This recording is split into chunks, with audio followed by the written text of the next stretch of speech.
Good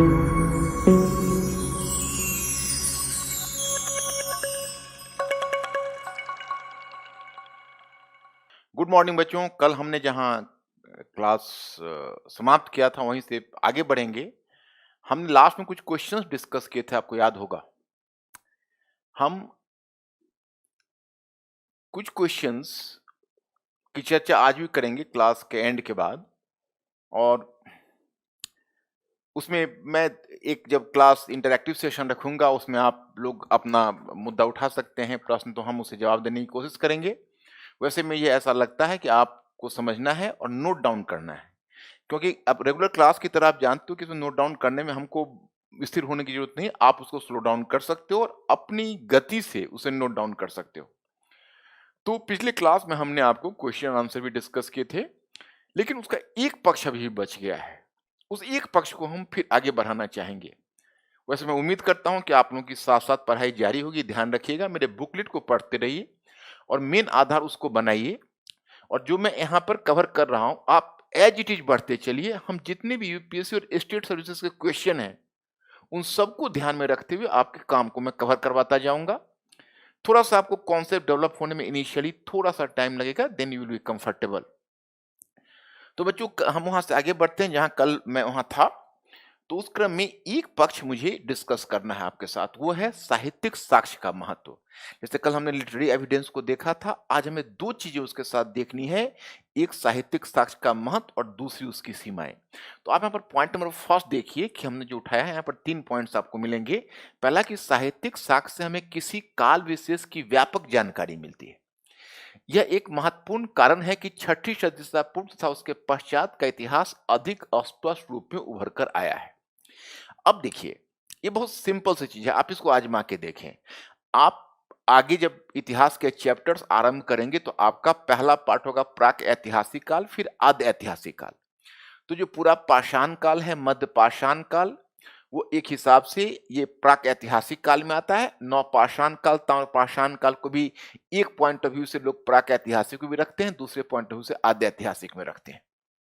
anyway, हमारा कहने का मतलब यह है कि आप अगर छठी सदी ईसा पूर्व से पहले का इतिहास देखते हैं तो उस इतिहास को केवल पुरातत्व के आधार पर निर्माण करने का पुनर्निर्माण करने का प्रयास किया गया है। वहां जो आपको सूचनाएं मिलती है वो बहुत कम मिलती है, अटकलबाजियों पर आधारित है, ऐसा प्रतीत होता है मानो ऐसा हुआ, ऐसे घटित हुआ। हड़प्पा सभ्यता के विषय में हम लोग बार बार यह बोलते बोलते परेशान हो जाते कि ये सभ्यता में ऐसा प्रतीत होता है कि समाज का स्वरूप ये था, और आर्थिक गतिविधियों में व्यापार का स्वरूप यह था, नगरीकरण का उद्भव अमुक अथवा अमुक कारण से हुआ। ये बहुत ही कॉमन फीचर के रूप में लिया जाता है। लेकिन जब आप छठी सदी ईसा पूर्व में आते हैं तो आप एक काउंटर क्वेश्चन करेंगे जिसके लिए मैं तैयार हूं कि फिर वैदिक काल का क्या। तो देखो, वैदिक काल की जो इतनी व्यापक सूचना हमें मिलती है, जाहिर है कि वो पुरातात्विक साक्ष्य में चित्रित दूसरा मृदवान स्थल, जिसको पेंटेड ग्रेवियर स्थल कहते हैं, उसके माध्यम से नहीं मिलती, बल्कि वैदिक साहित्य के माध्यम से मिलती है। किंतु वहां एक अपवाद है जिसे हम नजरअंदाज नहीं कर सकते हैं। वो अपवाद क्या है? I have to share with you. वहां अपवाद यह है कि वैदिक काल में हम साहित्यिक साक्ष्य का उपयोग तो कर रहे हैं, परंतु ऑथेंटिसिटी का प्रॉब्लम है। क्योंकि Vedic Aryans they are not using script, वो लिपि का प्रयोग नहीं करते। उनके साहित्य मौखिक परंपरा से आगे बढ़ता है। तो उसमें समस्या खड़ी होती है कि जो उन्होंने कहा है दैट इज ऑथेंटिक और नॉट। इसलिए वैदिक काल को भी हम हाशिए पर रख देते हैं। बुद्ध काल से आप देखिए, साहित्यिक साक्ष्य के माध्यम से राजनीतिक जीवन, सामाजिक संगठन, विचारधारा, दर्शन, सबकी व्यापक जानकारी मिलती है, जो कतई भी पुरातात्विक साक्ष्य के माध्यम से संभव नहीं है। और यह बात हमें हड़प्पा सभ्यता, ताम्रपाषाण काल, नवपाषाण काल आदि के अध्ययन में हमेशा खटकती है। परंतु जब हम ऐतिहासिक काल में आते हैं, जिसे हम छठी सदी ईसा पूर्व से लेते हैं, तो वहां पर वी फील कंफर्टेबल। दूसरा पॉइंट, जो साहित्यिक सामग्रियों के आधार पर सामाजिक संगठन, धर्म एवं दर्शन तथा विचारधारा का ज्ञान प्राप्त होता है, जो पुरातात्विक साक्ष्य के आधार पर संभव नहीं है। अगर हम पुरातात्विक साक्ष्य के अन्वेषण के आधार पर किसी काल विशेष का अन्वेषण करते हैं तो हमें यह ज्ञात होता है कि चलो उस काल में आर्थिक गतिविधियां कैसी थी, कृषि अर्थव्यवस्था का विकास कैसे था, कुछ हद तक हम लोग शिल्प और वाणिज्य व्यापार के विषय में भी सूचना प्राप्त कर लेते। लेकिन जब बात आती है राजनीतिक संगठन के बारे में, पॉलिटिकल ऑर्गेनाइजेशन के बारे में, सोशल ऑर्गेनाइजेशन, सामाजिक संगठन को जानने के बारे में या विचारधारा या दर्शन को जानने के बारे में, तो हम लोग वहाँ पर मुँह की खानी पड़ती है, क्योंकि पूरा तत्व उसके विषय में बेहतर जानकारी नहीं दे पाता। और तीसरा फैक्टर है विभिन्न ग्रंथों के तुलनात्मक अध्ययन तथा कंप्यूटर के माध्यम से भाषा का बेहतर विश्लेषण संभव होने के कारण साहित्यिक ग्रंथों की प्रामाणिकता पहले की तुलना में बढ़ गई है। अब यहाँ हम प्रशंसा के कंटेक्स्ट में कह रहे हैं, तो हमें तो कुछ तो उसके सकारात्मक पक्ष को उद्घाटित करना होगा। तो ठीक है, साहित्यिक साक्ष्य में आगे हम जब सीमाएं बताएंगे तो वहां हम चर्चा करेंगे कि प्रामाणिकता की कमी है। परंतु यहाँ पर केवल चूंकि मुझे सकारात्मक पक्ष दिखाना है, तो हमने यहाँ पर उदाहरण यह दिया कि अब साहित्यिक साक्ष्य में के उपयोग में भी कुछ तकनीकी विकास हुआ है। एक तो भाषा विज्ञान, तो जो लिंग्विस्टिक्स है, लिंग्विस्टिक्स ग्रेजुअली हमें बताता है। जैसे अब कोई ग्रंथ है, तो ग्रंथ में जो बाद में लिखित रूप भी जिसको दिया गया है, तो वो एक काल में लिखित रूप नहीं है। कुछ काल पहले लिखा गया, कुछ पार्ट को पहले लिख दिया गया, फिर बाद में उसके छेपक जिसे कहते हैं इंटरपोलेशन, वो इंटरपोलेशन जोड़े गए।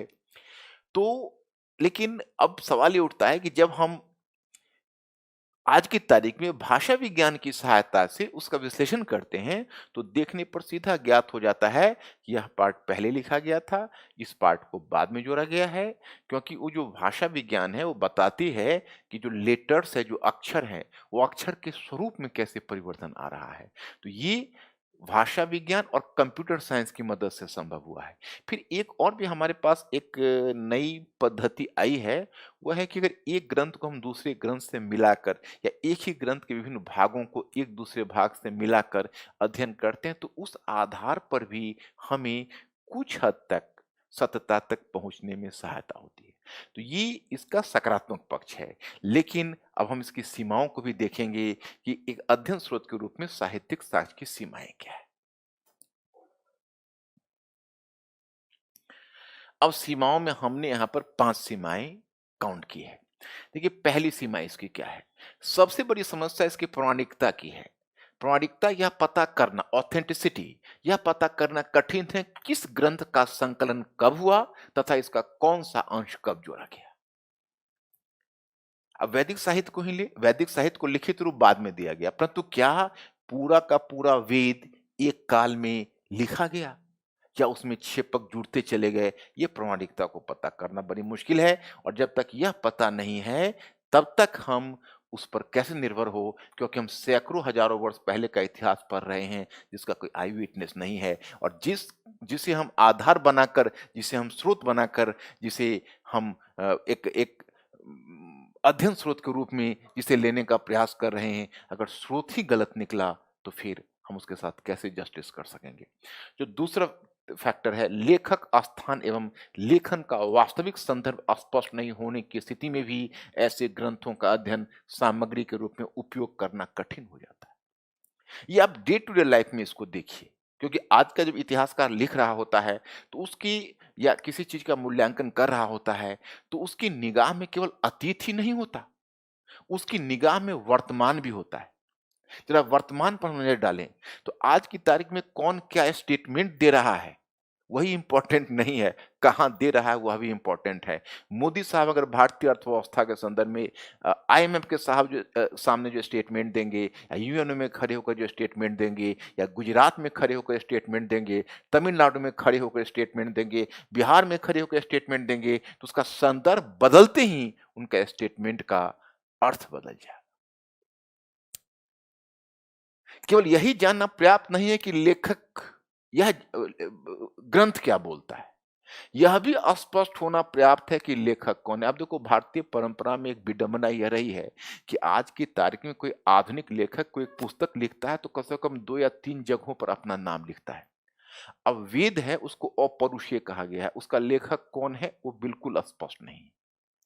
आगे जब महाभारत देखते हैं तो उसका वेद व्यास, पुराणों की रचना में Ved Vyas, but really Ved Vyas exist, that is not authentic. Likewise, you can cite the example of Manu Samhita या Manava Dharma Shastra, Yajnavalkya Smriti, Narada Smriti. All are the imaginary characters, the names of the authors. ये सब इमेजिनरी कैरेक्टर्स हैं, रियल कैरेक्टर्स नहीं हैं। तो अब लेखक का नाम स्पष्ट नहीं है, कब स्टेटमेंट दे दिया गया वो संदर्भ स्पष्ट नहीं है, कौन अंश कब जोड़ा गया वह स्पष्ट नहीं है। तो इतनी सारी अस्पष्टताओं को रहते हुए फिर हम उस पर कैसे डिपेंड करें, समस्या तो आती है। अब नेक्स्ट वन, प्रशस्ति परक रचनाओं में भी तथ्यों को अपने ढंग से तोड़ा और मरोड़ा गया है, बहुत क्लियर है। अब वानवट अगर हर्षवर्धन के विषय में लिख रहा होगा तो क्या हम अनुमान नहीं कर सकते कि वो हर्ष के दरबारी लेखक उसी प्रकार से बिल्हन जब विक्रमांकदेव चरितम लिख रहा होगा, चंद्र बरदाई जब पृथ्वीराज रासो लिख रहा होगा, तो उसके द्वारा जो दिया गया वक्तव्य है वह वक्तव्य कितना ऑथेंटिक, कितना प्रामाणिक होगा, कितना सच्चा होगा, इसका अनुमान मात्र किया जा सकता है। क्योंकि दरबारी लेखक होने के नाते अपने स्वामी को खुश करने का अतिरिक्त अधिभार उसके मस्तक पर होगा। He is bearing the burden of bringing his master into the good humour. So that's why we can not depend it on an authentic source. अब मैं आपको जब हर्षवर्धन पढ़ाऊंगा तो वहां पर एक स्टेटमेंट रोमिला थापर का है, उसका मूल्यांकन भी होता है कि हर्ष महान था परंतु वानभट और ह्वेन ने उसे महत्तर बना दिया। मतलब बच्चों में यही बताता हूं कि एंशिएंट हिस्ट्री का एक बड़ा इंपॉर्टेंट पार्ट होता है सोर्सेस ऑफ स्टडी। इसलिए आप इतना मान कर ना चले कि हम पहला चैप्टर आपको समाप्त कर रहे हैं और हमारे कर्तव्य की तीसरी यही हो गई, क्योंकि प्रत्येक चैप्टर में हमको एक बार सोर्स को फिर टटोलना पड़ेगा और टॉपिक से जोड़कर हम सोर्स को देखेंगे तभी। क्योंकि मैक्सिमम क्वेश्चंस आपका ऐसा है जो टॉपिक से जोड़कर है, बिना उस टॉपिक को पढ़े हुए केवल सोर्सेज ऑफ स्टडी के आधार पर नहीं लिख सकते। हाँ, कुछ क्वेश्चंस ऐसे जरूर हैं जो सोर्सेस अलग हैं, लेकिन वैसे बहुत कम क्वेश्चन है, अधिकतर चैप्टर से जुड़े हुए आते हैं। और दूसरी हिस्टोग्राफी, उसका भी नॉलेज चाहिए होता है। तो एक ये हो गया। और नेक्स्ट, साहित्यिक ग्रंथों में सामान्य स्थिति में भी व्यक्तिनिष्ठ तत्व ज्यादा प्रबल हो जाता है। अब मैंने आपको पहले भी एक एग्जाम्पल बताया कि अगर भारत की वर्तमान सरकार की अर्थनीति पर चिदम्बरम पी चिदम्बरम का अगर आर्टिकल आता है तो क्या आप उम्मीद करते हैं कि उसमें वस्तुनिष्ठता होगी? क्या वो ऑब्जेक्टिव होकर लिखेंगे? नहीं, क्योंकि वो कांग्रेस पार्टी से जुड़े रहे हैं, खुद भी कांग्रेस पार्टी के काल में होम मिनिस्टर रहे हैं, प्रेजेंट गवर्नमेंट से उनका पर्सनल ग्रज भी है। तो इन दैट सिचुएशन उनका व्यू जरूर कलर्ड होगा। और यही बात हर जगह लागू होती है कि एक लेखक लिख रहा होता है तो लेखक दो भूमिका में होता है। एक वह एक मूल्यांकनकर्ता के रूप में होता है और दूसरा एक व्यक्ति होता है जिसके अपने कुछ निजी पूर्वाग्रह होते हैं। तो क्या वो अपना लेखन निजी पूर्वाग्रह से मुक्त होकर कर सकेगा? That is very important thing. वो भी एक लिमिटेशंस है। And last but not the list, कि कई पुस्तकों में लेखक का धार्मिक पूर्वाग्रह भी हावी हो गया है। ब्राह्मण लेखकों ने ब्राह्मण दृष्टिकोण से लिखा है तो बौद्धों ने बौद्ध दृष्टिकोण से। ये बहुत नेचुरल है। जिसकी धार्मिक पक्षधरता जिधर रही उधर से वो विचार प्रभावित हो गया।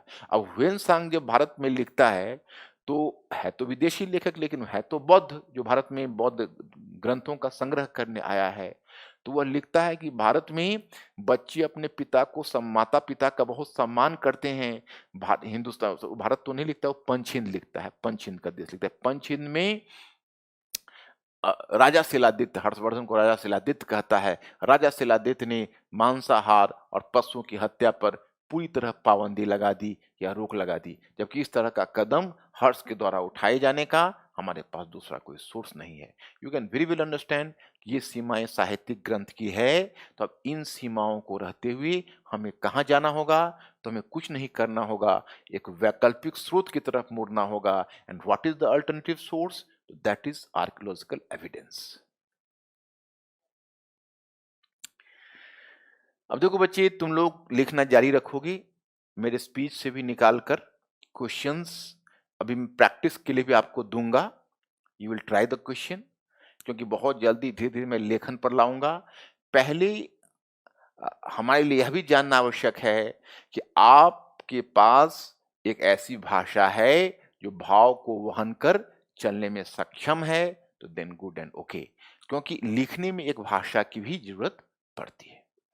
तो बच्चों, अब हम आगे बढ़ते हैं पुरातात्विक साक्ष्य में। तो पहले हमने 2 लाइन में पुरातात्विक साक्ष्य को परिभाषित करके आपको बताया है कि पुरातात्विक साक्ष्य आशय उन भौतिक सामग्रियों से है जो सैकड़ों हजारों वर्षों से भूमि के ऊपर तथा भूमि के नीचे दबी पड़ी होती, उनके अन्वेषण तथा उत्खनन के माध्यम से उन्हें प्रकाश में लाया जाता। इस प्रकार भौतिक अवशेषों के द्वारा अतीत के अध्ययन को पुरातत्व कहते हैं। मतलब हालांकि साहित्यिक और पुरातात्विक, पुरातत्व का मतलब है कि जैसे साहित्य आपको ग्रंथों के रूप में मिलता है, पुरातत्व भौतिक अवशेष के रूप में मिलता है। ये भौतिक अवशेष जमीन भूमि के ऊपर भी हो सकता है, भूमि के ऊपर टीले के रूप में हो सकता है, भूमि के ऊपर उपकरण के रूप में हो सकता है, भूमि के ऊपर मृदभांड के टुकड़ों के रूप में हो सकता है, या फिर जमीन के नीचे, भूमि के नीचे वो दबा पड़ा हो सकता है। और वैसा दबा पड़ा वो सैकड़ों और हजारों वर्षों से हो सकता है। तो वो जो अवशेष निकाल कर उस उसका अन्वेषण किया जाता है, उनका उत्खनन किया जाता है और उनके माध्यम से अतीत को समझने का प्रयास किया जाता है, उसे पुरातत्व कहते हैं। That is called archaeology. अब वैसे तो देखो आर्कियोलॉजी के बहुत प्रकार हो सकते हैं, लेकिन इतने प्रकार के हमने चर्चा कर दी। टीले, टीले का मतलब है कि कोई भी संस्कृति, अब देखो यहाँ पर सभ्यता और संस्कृति दो शब्द है, इस शब्द से घबराना नहीं है, क्योंकि इन शब्दों के प्रयोग भी अलग अलग संदर्भ में अलग अलग है। अब देखो हम अगर पुरातत्व के संदर्भ में कहें तो पुरातत्व के लिए भी संस्कृति शब्द का प्रयोग हुआ है। वैसे संस्कृति शब्द का मतलब प्राचीन संदर्भ में होता है अ पैटर्न ऑफ लाइफ। जब एक खास क्षेत्र में लोग जब जीते हैं और उसमें एक खास तरीके का जीवन पद्धति विकसित करते हैं, तो किसी मतलब उसको आप ऐसे कह लें, किसी क्षेत्र विशेष में निवास करने वाले लोगों का जो एक जीवन स्तर होता है, दैट इज कॉल्ड कल्चर। लेकिन अगर वही जीवन स्तर एक बड़े क्षेत्र में फैल जाता है and that is going to be established as standard, so that is called civilisation, सभ्यता। मतलब कि एक क्षेत्र विशेष में निवास करने वाले लोगों ने जो अपने एक मानक जीवन स्तर एक खास विशेष क्षेत्र में उन्होंने एक स्टैंडर्ड ऑफ लिविंग बनाया है, तो दैट इज कॉल्ड कल्चर या संस्कृति। और जब उस क्षेत्र विशेष से ऊपर उठकर वो एक बड़े क्षेत्र में फैल जाता है और फिर मानदंड के रूप में स्थापित हो जाता है, तो दैट इज कॉल्ड सिविलाइजेशन, उसको सभ्यता बोलते हैं। तो हम यहाँ पर आपको यह बताना चाह रहे हैं कि जो आप देखते हो जो लोग निवास करते हैं, जैसे अब इसका एग्जाम्पल आप कहेंगे, मैं वो भी साइट करता हूँ। आप आप पढ़ोगे कालीबंगा, आगे मैं बताऊंगा कालीबंगा संस्कृति, अ, झूकड़ संस्कृति, झांगड़ संस्कृति, बलूची ईरानी ग्रामीण संस्कृति, और लेकिन दूसरी तरफ पढ़ोगे हड़प्पा सभ्यता। अब संभव है सोथी संस्कृति, कालीबंगा संस्कृति इन्हीं में से कोई आगे निकलकर एक मानक के रूप में फैली, और हड़प्पा सभ्यता में इनमें से किसी का अवदान हो सकता है, लेकिन फिर भी हम उसे संस्कृति बोलते हैं, इसे हड़प्पा सभ्यता को सभ्यता बोलते हैं, क्योंकि बड़ी क्षेत्र में फैलकर वो मानक के रूप में स्थापित हुई। खैर एनीवे, तो एक खास क्षेत्र में जो खास संस्कृति फैली हुई है, वो संस्कृति 400-500 वर्ष, 200 वर्ष, 100 वर्ष, 150, 200, 250 वर्ष तक टिकी। उसका उस संस्कृति का पतन हो गया। तो पतन हो गया तो फिर लोग, ऐसा पतन हुआ तो लोग मर गए ऐसा नहीं होता है। लोग उस जगह को खाली करके कहीं और माइग्रेट करके चले गए। मे बी की life could have been uncomfortable for them. तो अब उनका जो घर है, निवास स्थल है, या फिर उनके जो द्वारा उपकरण वगैरह है जिनका प्रयोग हुआ है, वो सब धीरे-धीरे एक ढेर के रूप में बन जाते हैं। दैट इज कॉल्ड मॉन्ड या टीला, वो टीला हो जाता है। अब संभव है कि उसी स्थल पर फिर दूसरे लोग आकर बस गए, वो भी 150-200 वर्ष तक रहे, उनके भी निवास स्थल, उनकी सामग्रियाँ, वो भी एक दूसरे, वो भी वहाँ पर स्थापित हो गई। फिर कुछ समय के बाद फिर एक तीसरा समुदाय आया, वो भी वहाँ पर बस गया, वो भी 100-200 वर्षों तक वहाँ निवास करके एक संस्कृति विकसित की। तो कई बार क्या होता है, टीले भी 2 तरह के होते हैं। एक को हम मोनोकल्चरल कह सकते हैं, दूसरे को मल्टीकल्चरल कह सकते हैं। मोनोकल्चरल से मतलब है एक खास संस्कृति जिस टीले पर फैली, वो मोनोकल्चरल हुआ। और जब एक संस्कृति के बाद दूसरी संस्कृति, दूसरी के बाद तीसरी संस्कृति, चौथी संस्कृति, तो जब उसका घेरा बनता चला जाता है, तो दैट इज कॉल्ड मल्टीकल्चरल मॉन्ड। तो वो बहुत सांस्कृतिक हो जाता है। अब अगर आप खुदाई करेंगे तो पहले एक चरण निकलेगा जो सबसे ऊपर वाला होता है, जो सबसे बाद में आता है, फिर आप दूसरा चरण, दूसरे उसके अंदर जाएंगे तो फिर तीसरा चरण उसके अंदर जाएंगे। इस प्रकार से आप देखेंगे कि वो संस्कृति एक के बाद दूसरी तह की तरह पड़ी रहती है, वो टीला है। तो अगर कोई पुरातत्वविद के लिए उससे बढ़िया स्थल खोज कर नहीं हो सकता, क्योंकि एक ही जगह पर उसे बहुत सारी सामग्रियां मिल जाती है, तो दैट इज कॉल्ड टीला। दूसरा है अभिलेख। अभिलेख का मतलब है जो पत्थरों पर या ताम्रपत्र पर वो लेटर्स में लिखित रूप में जो खुदे मिले, उसको अभिलेख बोलते हैं। और तीसरा हुआ मुद्रा। मुद्रा का मतलब क्वाइंस, जिसका प्रचलन हुआ। तो क्वाइंस पर भी चित्र खुदा मिलता है, कुछ लिखित चीजें मिलती है, तो वो भी हमें किसी काल विशेष का जानने का स्रोत बन जाता है।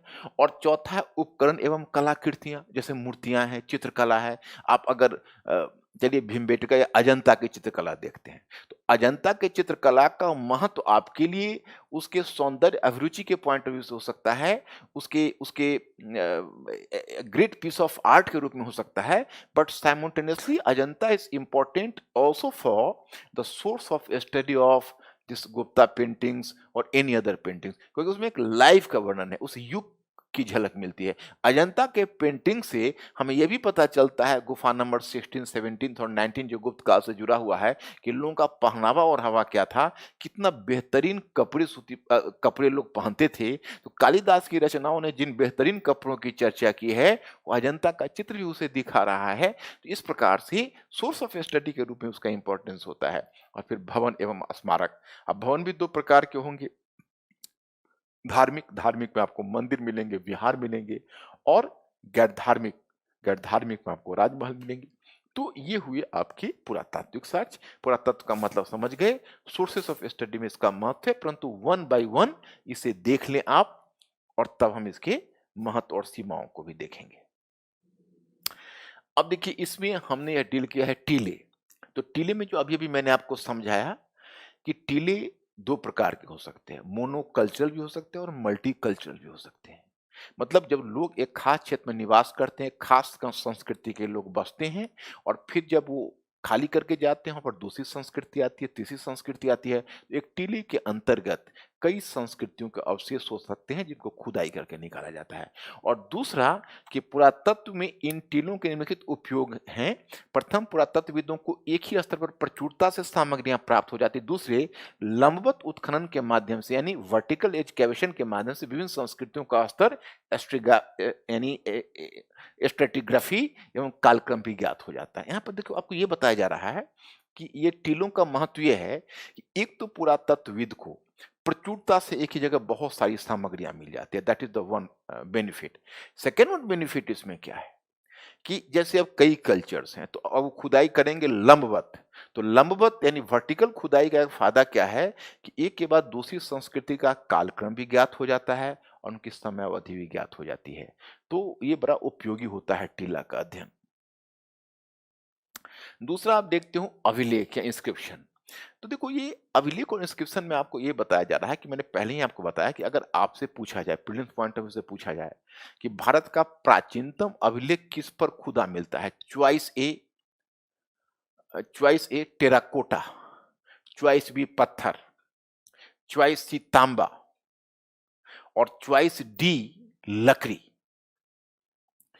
तो आपको प्रस्तर चुनना चाहिए, क्योंकि सबसे प्राचीन अभिलेख हड़प्पाई अभिलेख है, जो मुहरों पर खुदे मिले हैं। लेकिन और मुहरे टेराकोटा बने होते थे, टेराकोटा सिलखड़ी।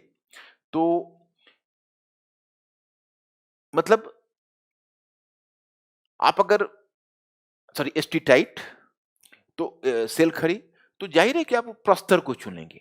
लेकिन अब हड़प्पाई मुहरे, तो जो हड़प्पाई लिपि वो तो पढ़ी गई नहीं, तो वो अभिलेख का तो यूज ही नहीं हो पाया।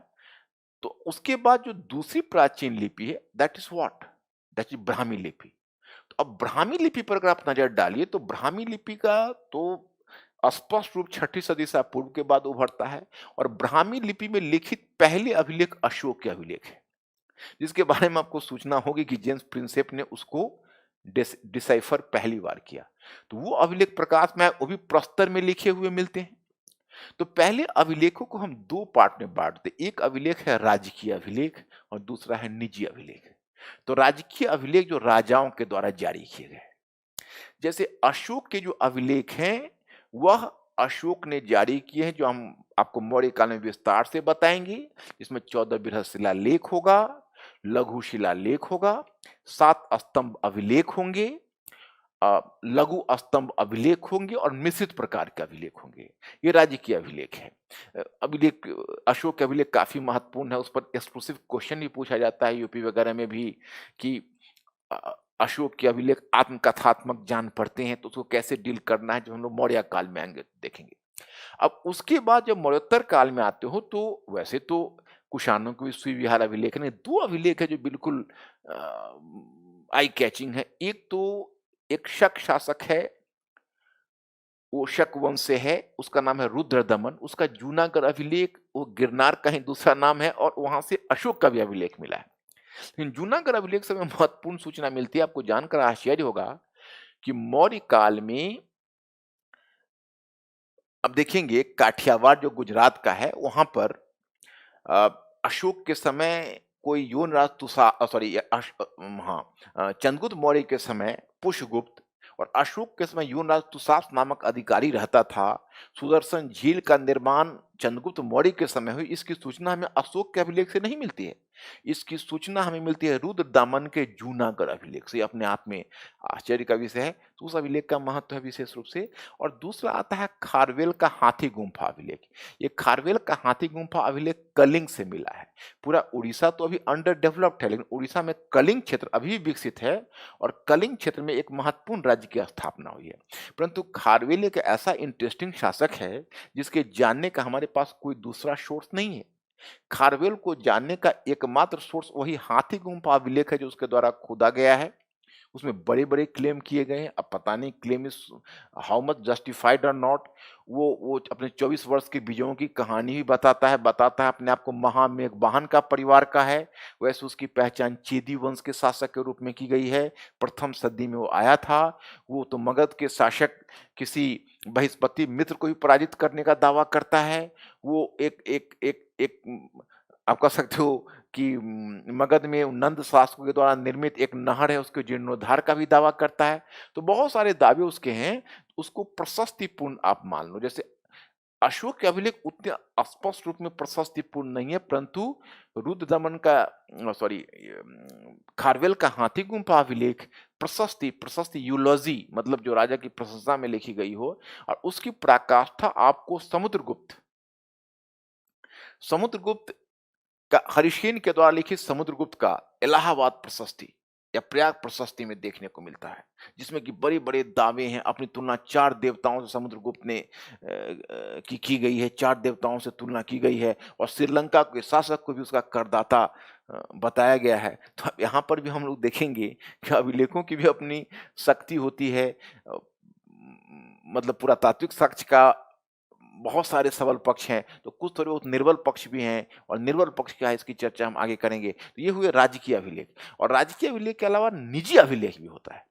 तो निजी अभिलेख कैसा, जब आप मरणोत्तर काल में आओगे तो आप देखोगे भूमि दान पत्र वहीं से आरंभ हुआ। तो कागज का प्रचलन तो नहीं हुआ था उस समय और तालपत्र पर आप भूमि दान करते और पता चलता 50 वर्षों 60 वर्षों में अगर वो तालपत्र ही नष्ट हो गया तो फिर तो भूमि दान पत्र भी लैप्स हो जाती। तो उसके लिए तांबे पर वो भूमि दान पत्र खुदाया जाता और वह या तो निजी व्यक्ति धनाढ्य लोगों ने भी अनुदान किया है, राजा ने भी ब्राह्मणों और बौद्ध भिक्षुओं को ताम्र पत्र के रूप में भूमि अनुदान दिया है। लेकिन राजा यहाँ राज्य के मालिक के रूप में नहीं दिया है, निजी व्यक्ति के रूप में दिया है। तो वह निजी दान पत्र अब किसी यज्ञ के अवसर पर, किसी धार्मिक अवसर पर दिए जाते थे, तो उसे तो धार्मिक बातों की सूचना मिलनी चाहिए। लेकिन चूंकि उसमें भूमि की चौहद्दी, आसपास की चीजें, बाकी चीजों की भी जानकारी मिलती है।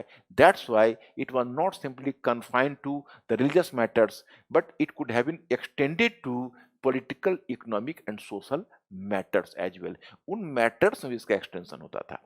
तो इस तरह से हम देखते हैं कि वो भी एक सोर्स जानने का है। इसके अलावा मंदिरों के दीवारों पर भी कुछ अभिलेख खुदे मिले हैं, जहाँ तहाँ किसी मंदिर में बिहार, तो वहाँ पर उनका भी अभिलेखों का इस रूप में महत्व है और प्राचीन काल के इतिहास का अध्ययन करना है तो ये अभिलेख हमारे लिए बहुत ही उपयोगी है। आगे के शासक भी चलते गए। अब आप देखोगे मिहिर भोज का ग्वालियर अभिलेख है या फिर आगे नहीं, मिहिर भोज से पहले ही आप देखेंगे कि एक प्रतिहार शासक है नागभट्ट फर्स्ट। अब यह अभिलेख कितना प्रशस्तिपूर्ण है कि नागभट्ट फर्स्ट इतना तक दावा करता है कि वह जब यवन सेना यानी इस्लामी सेना को पीछे हटाया था, तो वो दावा करता है, उसके अभिलेख में दावा किया गया है कि वो पृथ्वी की रक्षा के लिए नारायण के रूप में अवतरित हुआ। तो इन अभिलेखों से सूचना तो मिलती है, लेकिन बड़ी सावधानी से सूचना लेनी पड़ती है। तो ये हुए आपके अभिलेख, राजकीय और निजी अभिलेख। और इसके अलावा जैसे ये आपके निजी अभिलेख हुए, और बच्चों इसके अलावा मुद्रा, कॉइन्स। अब देखिए कॉइन्स में पहला प्रश्न अगर आपको प्रीलिम्स में इस तरह का रहे कि पहली बार नियमित सिक्कों का प्रचलन किस काल में देखने को मिलता है? चॉइस नंबर ए उत्तर वैदिक काल, चॉइस नंबर बी बुद्ध काल, चॉइस सी मौर्य काल, चॉइस डी मौर्योत्तर काल। मुझे उम्मीद है कि संभवतः आप बुद्ध काल चुनेंगे। आर्य शर्मा भी आपको एनसीईआरटी बुक में सूचना देते हैं कि 5वीं सदी ईसा पूर्व में 5वीं सदी ईसा पूर्व में पहली बार नियमित सिक्कों का प्रचलन हुआ, और वो नियमित सिक्के कहलाए आहत सिक्के, पंच मार्क कॉइन्स। और जो पंच मार्क कॉइन्स थे वो चांदी और तांबे के धातु का प्रयोग हुआ है, उन पर खुदे गए हैं। चांदी के हैं, तांबे के हैं, और चांदी तांबे मिश्रित भी है, आहत पंच मार्क्ड, क्योंकि उन पर एक विशेष आकार से विशेष प्रकार की आकृति बनाई जाती थी, इसलिए पंच मार्क कॉइन्स कहलाया। तो पहले बुद्ध काल में शुरू हुआ, परंतु बच्चों यह किसी राजवंश के द्वारा जारी नहीं किया गया था, ये जारी किया गया था व्यापारिक निगमों के द्वारा। मौर्य काल में भी आहत सिक्के चलते रहे। अगर हम साहित्यिक साक्ष्य को ताक पर रख दें, कौटिल्य का अर्थशास्त्र में तो बहुत सारे सिक्कों की चर्चा हुई है, परंतु उसकी ऑथेंटिसिटी क्वेश्चन है। उस समय हमको या तो आहत सिक्के मिलते हैं या फिर कौड़ियों के रूप में सिक्कों का प्रयोग मिलता है, इससे ज्यादा कुछ नहीं। और मौर्य काल में भी जो सिक्के हैं वो राजवंश के द्वारा जारी किए नहीं मिलते, बल्कि व्यापारिक निगमों के द्वारा जारी किए गए मिलते। उसके आगे जब आप मौर्योत्तर काल में आते हो, तो सबसे पहले जो भारत से बाहर से आए थे वो इंडो ग्रीक राजवंश कहलाता है। तो इंडो ग्रीक शासकों ने पहली बार शासकों के नाम पर सिक्के जारी किए। अब उस समय से राजनीतिक इतिहास जानने का भी सिक्के महत्वपूर्ण स्रोत बन गया। अब आप यही जाने कि भारत में इंडो ग्रीक वंश के इंडो ग्रीक शासकों के दो वंशों ने शासन किया था। एक कहलाया था मिनांडर का, एक कहलाया था डेमेट्रियस का वंश, जिससे मिनांडर भी था, और दूसरा कला था यूक्रेटाइड्स का वंश। और इन दोनों राजवंशों से मिलाकर कुल 30 शासकों ने भारत में शासन किया है। इसकी सूचना हमें साहित्यिक ग्रंथों से नहीं मिलती, इसकी सूचना हमें उनके सिक्कों से मिलती है। आप को इतना विस्तार से नोट्स बनाने की जरूरत नहीं, लेकिन हाँ कुछ रेफरेंस आप हमारे लेक्चर से लीजिए और आप पढ़ते जाइए, और मेरा विश्वास है कि आपके पेन और पेपर सामने में खुले हुए हैं, जहाँ पर मेरे लेक्चर को आप स्लो करके, या आप एक बार पूरे लेक्चर को पहले ध्यान से सुनिए, उसको पढ़िए, फिर सेकंड टाइम में उसको नोट डाउन करिए, क्योंकि आपके घर पर ये फैसिलिटी उपलब्ध है। क्लास में आप एक बार सुनते थे, यहाँ पर आपको कई बार सुनने का अवसर मिलेगा, इसलिए आप एक बार सुन भी सकते हो, दूसरी बार उसको नोट डाउन भी कर सकते हो, जैसा आपको सहूलियत हो। लेकिन कोशिश करना, हम 100% की बात तो नहीं करते हैं, कम से कम 50% तक अंदर डाइजेस्ट करने की कोशिश जरूर करना। तो ये इंडो ग्रीक शासकों का हुआ। अब उसके बाद कुषाण शासक ने बहुत सारे सिक्के जारी किए। अब बच्चों उसमें सिक्के में क्या हुआ, अब राजाओं का चिन्ह भी आने लगा, राजाओं के नाम उत्कीर्ण किए जाने लगे, अभिलेख उत्कीर्ण किए जाने लगे, उन सिक्कों पर अब देवताओं के चित्र उत्कीर्ण किए जाने लगे। अब कुषाण शासकों के सिक्कों पर 35 देवताओं का चित्र है। वो ग्लोबल, एक तरह से समझो तो वो अपने स्वरूप में, वो जो रिलीजन है कुषाण रिलीजन, वो ग्लोबल है। सेंट्रल एशियन गॉड्स हैं, यूरोपियन गॉड्स है उसमें, वेस्ट एशियन गॉड्स हैं, इंडियन गॉड्स हैं। तो टोटल मिला के गॉड्स की कमी नहीं है, बहुत सारे गॉड्स मिलकर इतने सारे देवताओं का चित्रण हुआ है। तो हम उसके माध्यम से जानते हैं। सबसे अधिक सिक्के प्राचीन काल में मौर्योत्तर काल में जारी किए गए। आप यही जानिए कि मौर्योत्तर काल के सिक्के न केवल सोने, चांदी, तांबे, बल्कि शीशे, टीन और पोटिन में भी जारी किए। सातवाहन शासकों ने शीशे में भी सिक्के जारी किए। अब उसमें राजाओं के बड़े बड़े ओहदे दिए जाने लगे, और बड़े बड़े ओहदे लेकर कुषाणों ने देवपुत्र की उपाधि ली। अब उनके सिक्कों पर राजाओं के नाम भी खुदे गए, उपाधि भी खुदी गई, और साथ साथ देवताओं के चित्र भी खुदे गए। जिस प्रकार से आप देखते हो कि अब बहुत कुछ आगे गुप्त काल ने इस परंपरा को और भी आगे बढ़ाया। गुप्त शासकों ने बड़े खूबसूरत सिक्के जारी किए, शासकों के नाम पर सिक्के जारी किए। जैसे समुद्रगुप्त है, उसने अश्वमेध पराक्रम की उपाधि ली, उसके सिक्कों पर खुदा मिलता है। चंद्रगुप्त विक्रमादित्य ने परम भागवत की उपाधि ली, उसके सिक्कों पर खुदा मिलता है। स्वर्ण सिक्के प्रचुर मात्रा में, सबसे अधिक स्वर्ण सिक्के प्राचीन काल में गुप्त शासकों ने जारी किए। तो अब यहाँ पर मुद्दा ये उठता है कि ये सिक्कों से हमें किस बात की सूचना मिलती है। और एक दिलचस्प बात मैं और बताऊं कि जैसे भारत में कुछ अराजक गणतंत्र भी आए, अब वो हम लोग डिस्कस करेंगे कि how far they deserve to be called a republic. वो मॉडर्न रिपब्लिक की तरह तो बिल्कुल नहीं है, तो उसके नॉन मोनार्कियल स्टेट शब्द का प्रयोग होता है, अराजक राज्य। तो इस तरह के जो अराजक राज्य है, जिनके हमारे राष्ट्रवादी विद्वान कुछ हद तक उसे गणतंत्र, मॉडर्न गणतंत्र से भी जोड़ने का प्रयास करते हैं। यहाँ पर हम थोड़ा सा आपको बताना चाहेंगे कि हम लोग उनका भी देखेंगे मरणोत्तर काल में। फिलहाल मैं बताऊं कि उसमें कुछ ऐसे योद्धे हैं और कुछ ऐसे राजवंश हैं जिनके बारे में कुछ ऐसे अराजक राज्य हैं जिनके बारे में हमें सूचना उनके सिक्कों से ही मिलती है। तो उन्होंने भी सिक्के जारी किए। अब कुल मिलाकर आप कहोगे ये सिक्के किस-किस चीज़ को जानने का सोर्स है? तो इनके कई चीज़ों जानने का सोर्स है। इन सिक्कों से हमें उस काल के अर्थव्यवस्था की जानकारी मिलती है। अगर प्रचुर मात्रा में सिक्के लगते हैं तो लगता है कि आर्थिक गतिविधियाँ ज़्यादा तीव्र रही होगी। अगर सिक्के का जो प्रसार मिलता है, उससे राज्य की सीमा भी निर्धारित हो सकती है। सिक्कों पर राजा और वंश का नाम है, राजनीतिक इतिहास की सूचना मिलती है। सिक्कों पर देवताओं का चित्र है, तो धर्म की सूचना मिलती है। सिक्के खूबसूरत हैं और उसमें प्योर धातु का प्रयोग है, तो कलात्मक और धातु की विकास को भी दर्शाता है। तो ये तमाम चीज़ों की जानकारी हमें सिक्कों से मिलती है, लेकिन सीमाएँ भी हैं। अब देखो जो कीमती सिक्के हैं, जैसे चांदी है, गोल्ड है, तो तांबे भी है, इतनी प्रचुरता में तो उपलब्ध नहीं है। तो उसमें क्या हुआ कि अधिकतर सिक्कों को हो सकता है कि दूसरे राजवंश के द्वारा गला दिया जाता होगा और फिर दोबारा उपयोग कर लिया जाता होगा। तो इनकी सीमा भी बंध जाती है कि कुछ हद तक उन सिक्कों का। तो इस तरह से हम देखते हैं कि that is the point. Next one, अब हम उपकरण और कलाकृतियाँ, दैट इज़ वेरी नेचुरल।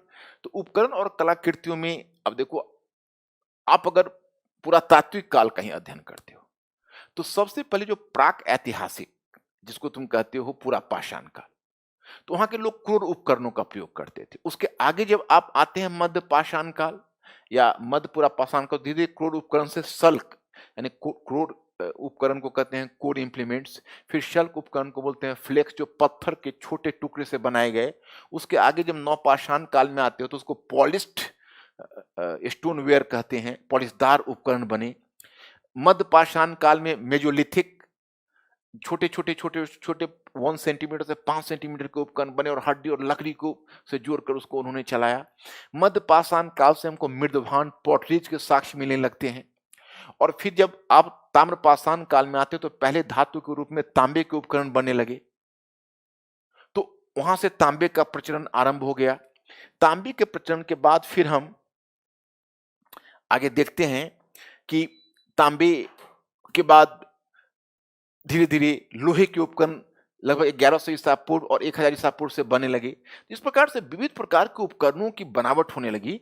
उपकरण एक बहुत ही अ, आप कह सकते हो कि धीरे-धीरे विकसित अवस्था में आए। तो इन उपकरणों से हमें तकनीकी विकास की जानकारी मिलती है, हमें आर्थिक विकास की जानकारी मिलती है। और प्राचीन काल में शिल्प और कला को पृथक-पृथक करना मुश्किल है।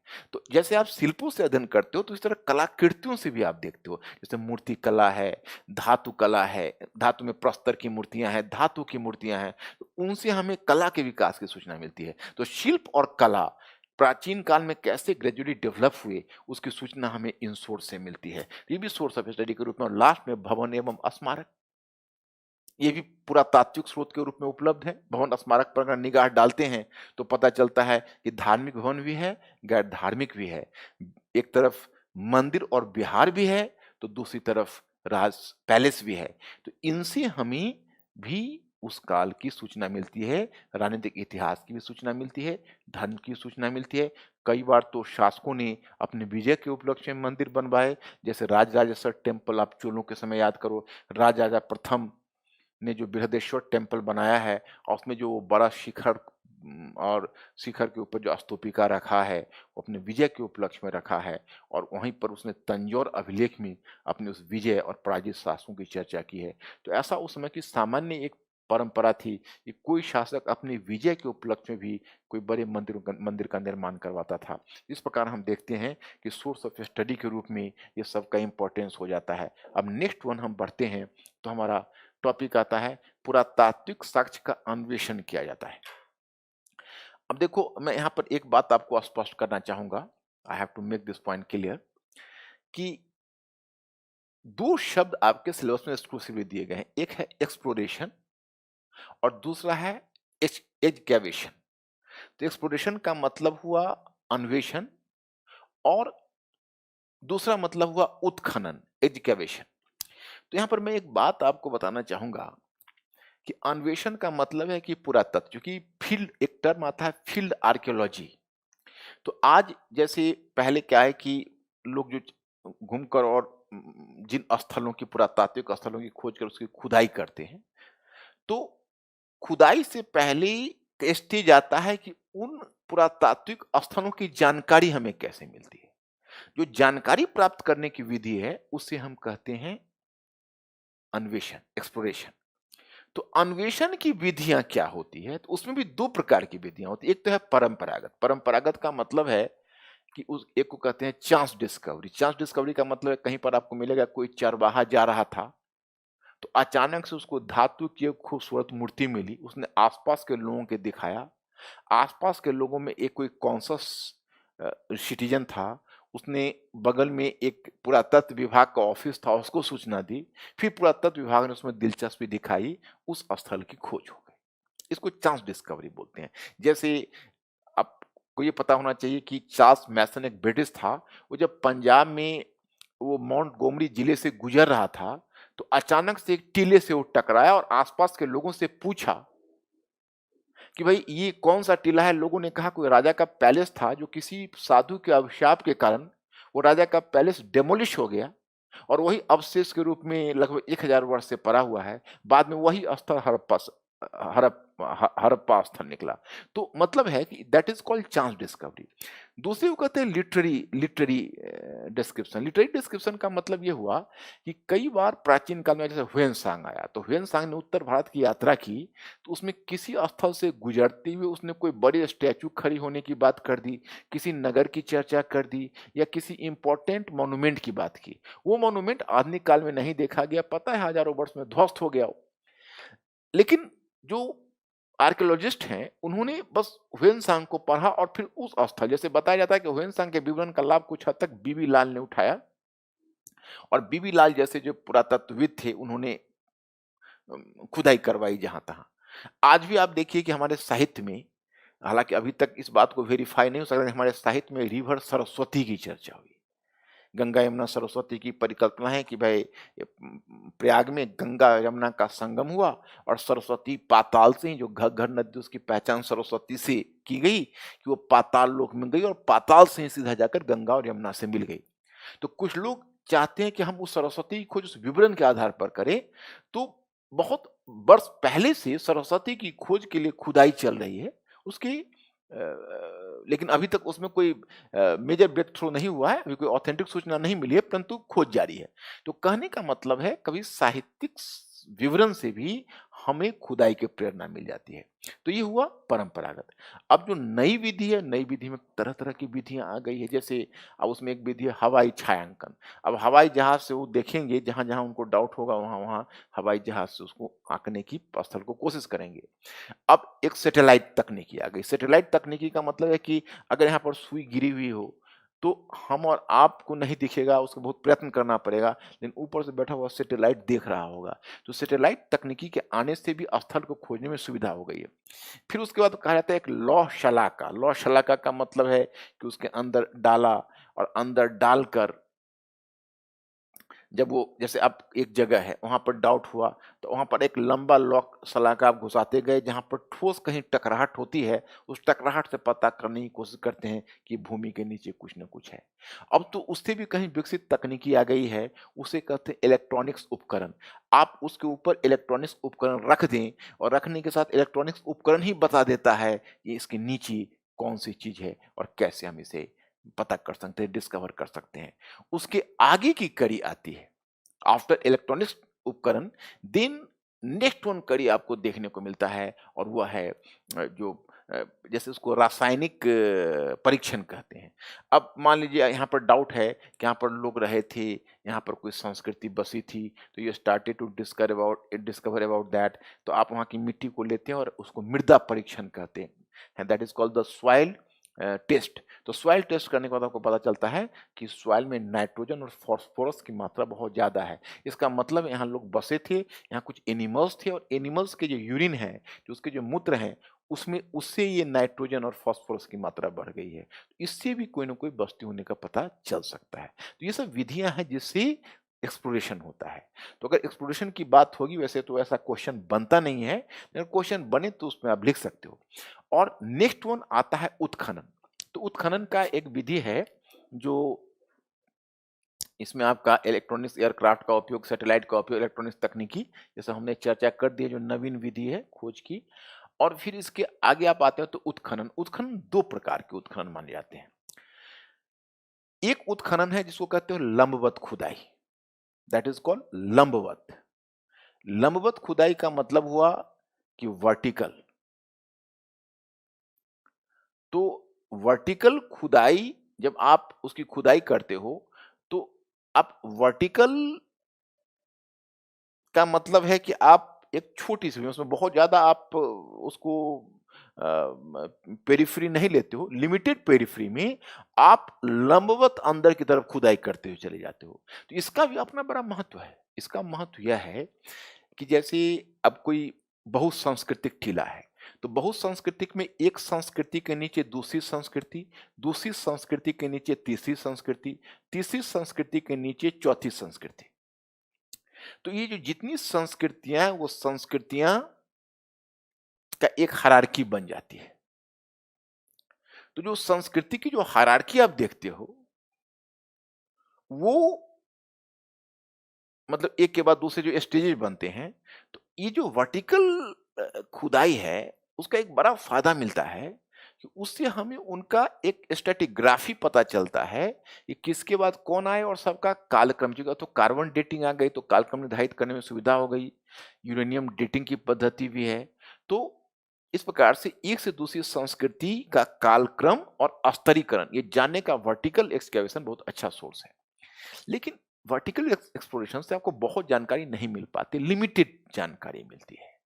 तो उसके लिए दूसरी विधि होती है, उसको बोलते हैं ओरिजेंटल एक्सपेंशन। उसमें क्या है कि लंबवत खुदाई न करके आप उसका क्षैतिज खुदाई करते हो, उसे बड़े भूभाग में खुदाई करते हो। उससे आपको किसी संस्कृति की या किसी सभ्यता या संस्कृति के विषय में या उसके स्थल के विषय में व्यापक जानकारी मिलती है। लोगों के आर्थिक, सामाजिक, राजनीतिक, लोगों के आर्थिक, सामाजिक, धार्मिक और कुछ हद तक राजनीतिक जीवन की भी झलक उससे मिलने लगती है। तो वो जो बृहद स्तर पर खुदाई की जाती है उसको कहते हैं क्षैतिज खुदाई। और उसमें एक समस्या है, जैसे मैं आपको बताना चाहूंगा कि क्षैतिज खुदाई की दो सीमाएं यहाँ पर हमने निर्धारित की है। एक है कि ये एक खर्चीली प्रक्रिया है। अब इंडिया में तुम कह सकते हो लगभग 3% स्थल ही ऐसे हैं जिनकी क्षैतिज खुदाई हुई है, लेकिन जिनकी क्षैतिज खुदाई हुई उसके विषय में आपको जितनी सूचना मिलेगी वो वर्टिकल खुदाई में नहीं मिल सकती। जैसे आप उदाहरण देखो कि जैसे राजस्थान में एक जगह है बागौर, जहाँ से मध्य पाषाण काल में पशु चारण का साक्ष्य मिला है। तो बागौर की क्षैतिज खुदाई हुई। फिर आप हड़प्पा की क्षैतिज खुदाई हुई है, मोहनजोदड़ो की क्षैतिज खुदाई हुई है। अभी जो धौलावीरा इतनी चर्चा में, सॉरी, अभी जो राखीगढ़ी इतनी चर्चा में है, हालांकि धौलावीरा की भी हुई थी, लेकिन अभी जो राखीगढ़ी इतनी चर्चा में है उसकी भी क्षैतिज खुदाई हुई है। तो जिन स्थलों की क्षैतिज खुदाई होगी उसके विषय में आपको ज्यादा जानकारी मिलेगी। जिन स्थलों की वर्टिकल एक्सकैवेशन होगा उसके बारे में आपको लिमिटेड जानकारी मिलेगी। लेकिन क्षैतिज खुदाई में ध्यान रखिए, बहुत खर्चीली प्रक्रिया है। पहले तो भारत एफर्ट ही नहीं कर पाता था, तो 3% स्थल की क्षैतिज खुदाई हुई है। दूसरी समस्या क्षैतिज खुदाई में है जनसंख्या की रिहेबिलिटेशन की, मतलब जनसंख्या के विस्थापन की समस्या आती है। जैसे वो विस्थापित हो जाती है तो उसको कहाँ रिहेबिलिटेट करोगे, फिर उसको कहाँ पुनर्स्थापित करोगे। तो पॉपुलेशन के रिहेबिलिटेशन का एक बहुत बड़ा चैलेंज होता है। और आज की तारीख पे जब नगरीकरण इतना बढ़ रहा है, जनसंख्या घनत्व इतना है, तो हमें पता भी होता है कि उस जगह पर कोई संस्कृति का अवशेष, सभ्यता का अवशेष है, लेकिन नगर को तोड़कर उसकी खुदाई कैसे करें। So horizontal excavation is a bigger challenge. लेकिन अगर हम हॉरिजॉन्टल एक्सकैवेशन करने में कामयाब हो जाते हैं, तो इसका फ़ायदा हमें अन्य क्षेत्रों में बहुत ज़्यादा मिलता है। तो ये आपका ये हुआ। अब हम यहाँ पर आपको विशेष रूप से ये बताना चाहते हैं क्योंकि हम मान कर चल रहे हैं, हम वैसे सारे क्वेश्चंस की संभावना को तलाश रहे जो यूपीएससी से स्टेट सर्विसेज में कहीं भी पूछा जा सकता है। इसमें हमने एक्सक्लूसिवली देखिए डील किया है कि पुरातात्विक साक्ष्य के विश्लेषण में कौन-कौन से नए आयाम जुड़े हैं। यानी पुरातात्विक साक्ष्य उनके विश्लेषण में कौन-कौन से नए आयाम जुड़े हैं, हम इसकी चर्चा करना चाहते हैं आपसे। क्योंकि देखो पहला आयाम जो इसमें जुड़ा है वो है वर्तमान पुरातत्व के अध्ययन में नए-नए आयाम जुड़े हैं। अब इनके विश्लेषण के लिए अंतर अनुशासनात्मक इंटरडिसिप्लिनरी। अब इंटरडिसिप्लिनरी क्या है? तो मतलब एक विषय के अध्ययन में अगर आप दूसरे विषय के मेथड का प्रयोग करते हैं, तो उसको अंतर अनुशासनात्मक कहा जाता है। अब देखिए अगर पुरातत्व के विश्लेषण के लिए आप चले हैं तो उसमें रसायन शास्त्र यानी केमिस्ट्री की प्रविधि को, बॉटनी की प्रविधि को, बायोलॉजी की प्रविधि को, पर्यावरण एनवायरमेंटल स्टडीज की प्रविधि को, इवन स्टैटिस्टिक्स की प्रविधि को, सबकी प्रविधि का इस्तेमाल हम आज पुरातत्व के अध्ययन के लिए करते हैं। तो इसमें कौन-कौन से नए आयाम जुड़े हैं? अगर आपसे पूछा जाए तो आप इनका वर्णन ज़रूर कर देना। जैसे पुरातात्विक सामग्रियों के विश्लेषण के लिए प्रयुक्त माप पद्धति एवं वैज्ञानिक अनुप्रयोगों को पुरातत्व मिति या आर्कियामेट्री की संज्ञा दी जाती है। मतलब कैसे उस वस्तुओं को मेजर किया जाए, तो मेजरमेंट की जो विशेष विधि है उसको आर्कियोमेट्री का नाम दिया जाता है। उसी प्रकार से रासायनिक विश्लेषण केमिकल जो इंटरप्रिटेशन है, उससे यह पता लगाया जा सकता है कि धातु वस्तुएँ एवं मृदवान पॉटरीज़ का निर्माण किस प्रकार हुआ। अब कोई धातु है जैसे देखो, अब प्राचीन काल में मूर्तियाँ बनी। हड़प्पा सभ्यता में ही बड़ी बेहतर मूर्तियाँ बनी हैं तांबे की, काँसे की, जिसमें आपने नर्तकी चान्हो दरों में एक नर्तकी की मूर्ति देखोगे। तो उसमें ये पता करने की कोशिश की गई कि भई ये बनी कैसे? तो पता चला बाद में कि द्रव्य मोम विधि से लॉस्ट वैक्स टेक्निक से बनी। एक साँचे में उसको गला कर रख दिया गया, फिर साँचा तोड़ा गया तो वो मूर्ति निकल गई। तो इस तरह की जो जो भी केमिकल प्रयोग हुए, उन सब की जानकारी आपको रसायन शास्त्र के ज़रिए हो सकता है। और उसी प्रकार से जीवाश्म विज्ञान पैलियोंटोलॉजी के अंतर्गत अति प्राचीन जीवाश्म का अध्ययन किया जाता है। जैसे देखो अब नरकंकाल मिले हैं, तो नरकंकाल का अध्ययन करिए पता लगाया जाता है कि इनकी हड्डी में कोई बीमारी तो नहीं थी, किसी बीमारी से तो नहीं मरे, या इनके प्रोटीन की मात्रा इनके शरीर में कितनी थी, क्या थी? तो that is giving you a larger picture. तो इसकी भी बायोलॉजी वाले मेथड का भी उसमें इस्तेमाल किया जाता है। तो अगर इसमें नए आयाम जुड़े हैं तो इसमें सबकी चर्चा करते हुए आप निकलोगे आगे। और फिर आप इसमें पर्यावरणीय पुरातत्व का बहुत महत्व है। पर्यावरणीय पुरातत्व वो शाखा है जिसमें अध्ययन किया जाता है कि मनुष्य ने स्वयं को पर्यावरण के साथ किस प्रकार ढालने का प्रयत्न किया तथा उसने किस प्रकार उपलब्ध प्राकृतिक संसाधनों का उपयोग किया। तो मनुष्य ने पर्यावरण के अनुसार अपने आप को कैसे ढाला और किस प्रकार की सामग्रियों का किस प्रकार से वह उसने उपलब्ध प्राकृतिक संसाधनों का अपने पक्ष के लिए उपयोग किया। जैसे आज भी अगर आप हड़प्पा सभ्यता का अध्ययन करोगे, हम लोग आगे अध्ययन करेंगे हड़प्पा सभ्यता का पतन, तो वहाँ पर आप एक चीज़ देखोगे, पतन के कारणों की चर्चा होगी, तो डेफ़िनेटली उन कारणों में एक कारण बताया जाएगा और वह कारण होगा अ जो वो एक महत्वपूर्ण कारण होगा और वह कारण निश्चय ही होगा उम, पर्यावरणीय असंतुलन। तो बताया जाता है कि हड़प्पाई लोगों ने इतना ज़्यादा संसाधनों का उपयोग किया था, पकाए गए ईंटों के प्रयोग के लिए इतनी बड़ी मात्रा में जंगल काटे कि आखिर उसका कहीं न कहीं वर्षा की मात्रा पर प्रभाव पड़ा और इससे वर्धित शुष्कता, इसका डिसर्टेशन बढ़ता गया। खैर इन चीज़ों को हम बाद में देखेंगे, लेकिन पर्यावरण का स्टडी भी हमारे लिए उपयोगी है। लास्ट हमने दिया है नृजातीय पुरातत्व विज्ञान एथनोग्राफी। एथनोग्राफी ये कहीं न कहीं मानव शास्त्रीय अध्ययन से जुड़ा हुआ है, एंथ्रोपोलॉजी से।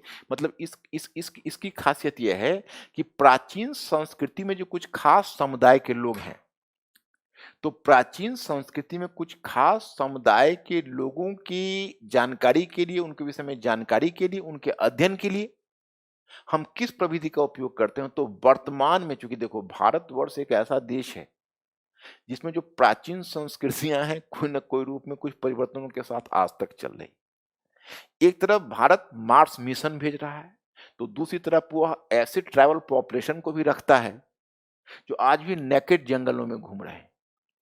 तो अब हड़प्पा सभ्यता के समय मन का एक खास प्रकार का पत्थर से बनाया जाता था और वो एक खास प्रकार का आभूषण होता था। तो मनके का निर्माण गुजरात के लोथल और चान्हू दरो मन का निर्माण का केंद्र था। आज भी आप देखेंगे तो गुजरात में आपको मनका बनाने वाले समुदाय मिल जाएगा। तो मनका बनाने वाले समुदाय आज कैसे वो ट्रैवल ही हैं, किस प्रकार से जी रहे हैं, तो उनकी जीवन का अध्ययन करके आप हड़प्पा सभ्यता में जो मनके के निर्माण करने वाले समुदाय हैं, उनके बारे में आप जानने का प्रयत्न करते हो, तो इसका मतलब होता है कि आपने किस प्रकार से वर्तमान समुदाय का यानी निर्जातीय यानी एथनोग्राफी तकनीकी का इस्तेमाल किया है। तो बच्चों कौन सी नई तकनीकी का प्रयोग हुआ, एक अब हम डीएनए फुटप्रिंटिंग की चर्चा करेंगे। आपको अगर यह क्वेश्चन डील करना होगा कि पुरातत्व के अध्ययन में किन तकनीकी का उपयोग हुआ है, तो डीएनए फुटप्रिंटिंग को हमने इसलिए अलग किया है क्योंकि एक अलग प्रकार की स्टडी है और इसका उपयोग हमें होगा आगे। एक तो हमें पुरातत्व में पूछेंगे कौन से नए आयाम जुड़े हैं, तो आप डीएनए फुटप्रिंटिंग की चर्चा जरूर करोगे क्योंकि देखो आखिर वो भी तो नरकंकाल से ही निकालते हैं ना, तो ले दे के तो मामला पुरातत्व का बन ही जाता है। तो जहां पुरातत्व के आयाम दिखाने होंगे वहां पर दिखाने में कोई हर्ज नहीं है, उस चीज की भी चर्चा हम करेंगे। और वो एक नया सबसे लेटेस्ट आयाम जुड़ा है 2018 में, 2017 में एक क्वेश्चन भी उसके ऊपर है। तो हम जो वो तो खैर क्वेश्चन जब हड़प्पा सभ्यता हम कवर करेंगे तभी उस क्वेश्चन को कर पाएंगे, हड़प्पा और वैदिक के बीच के संबंध को डीएनए फुटप्रिंटिंग के माध्यम से कैसे हल करने का प्रयत्न किया गया है। लेकिन थोड़ा सा हम लोग डीएनए फुटप्रिंटिंग की चर्चा आगे कर दे कि हाल में जेनोम तकनीकी में नवीन प्रगति ने प्राचीन मानव के अध्ययन पर क्या प्रभाव छोड़ा है।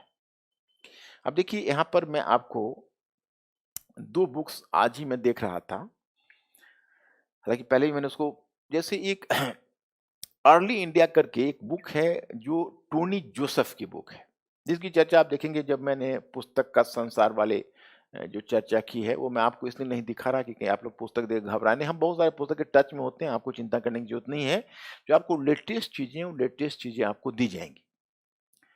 तो मतलब उसमें टोनी जोसेफ, हालांकि टोनी जोसेफ है तो एक जर्नलिस्टिक बैकग्राउंड से रहा है, परंतु he is having the very wide knowledge of genome technology.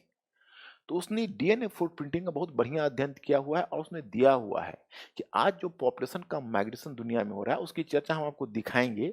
उस बुक की भी चर्चा हम हड़प्पा सभ्यता और वैदिक सभ्यता का अध्ययन करते हुए आपको करेंगे। तो उसमें उसने कहा कि भाई जैसे पहले माइग्रेशन है, तो एक माइग्रेशन, पहला माइग्रेशन जो जिसको कहते हैं अर्ली इंडियंस। अर्ली इंडियंस इसलिए बोलते हैं क्योंकि जो हमारे सबसे आरंभिक पूर्वज हैं, तो हमारे सबसे आरंभिक पूर्वज कौन है, तो होमोसेपियंस है। तो पहले माना जाता था कि अफ्रीका से या बाकी क्षेत्रों से होमोसेपियंस का जो आगमन हुआ वो लगभग 1,20,000 वर्ष पहले हुआ, पुरातत्व बताता था। लेकिन अब जेनोम तकनीकी के माध्यम से ये पता करने का प्रयास किया गया कि नहीं, वो 65,000 वर्ष पहले, लगभग 70,000 वर्ष पहले या 65,000 वर्ष पहले भारत में हमारे सबसे अर्ली पूर्वज आए।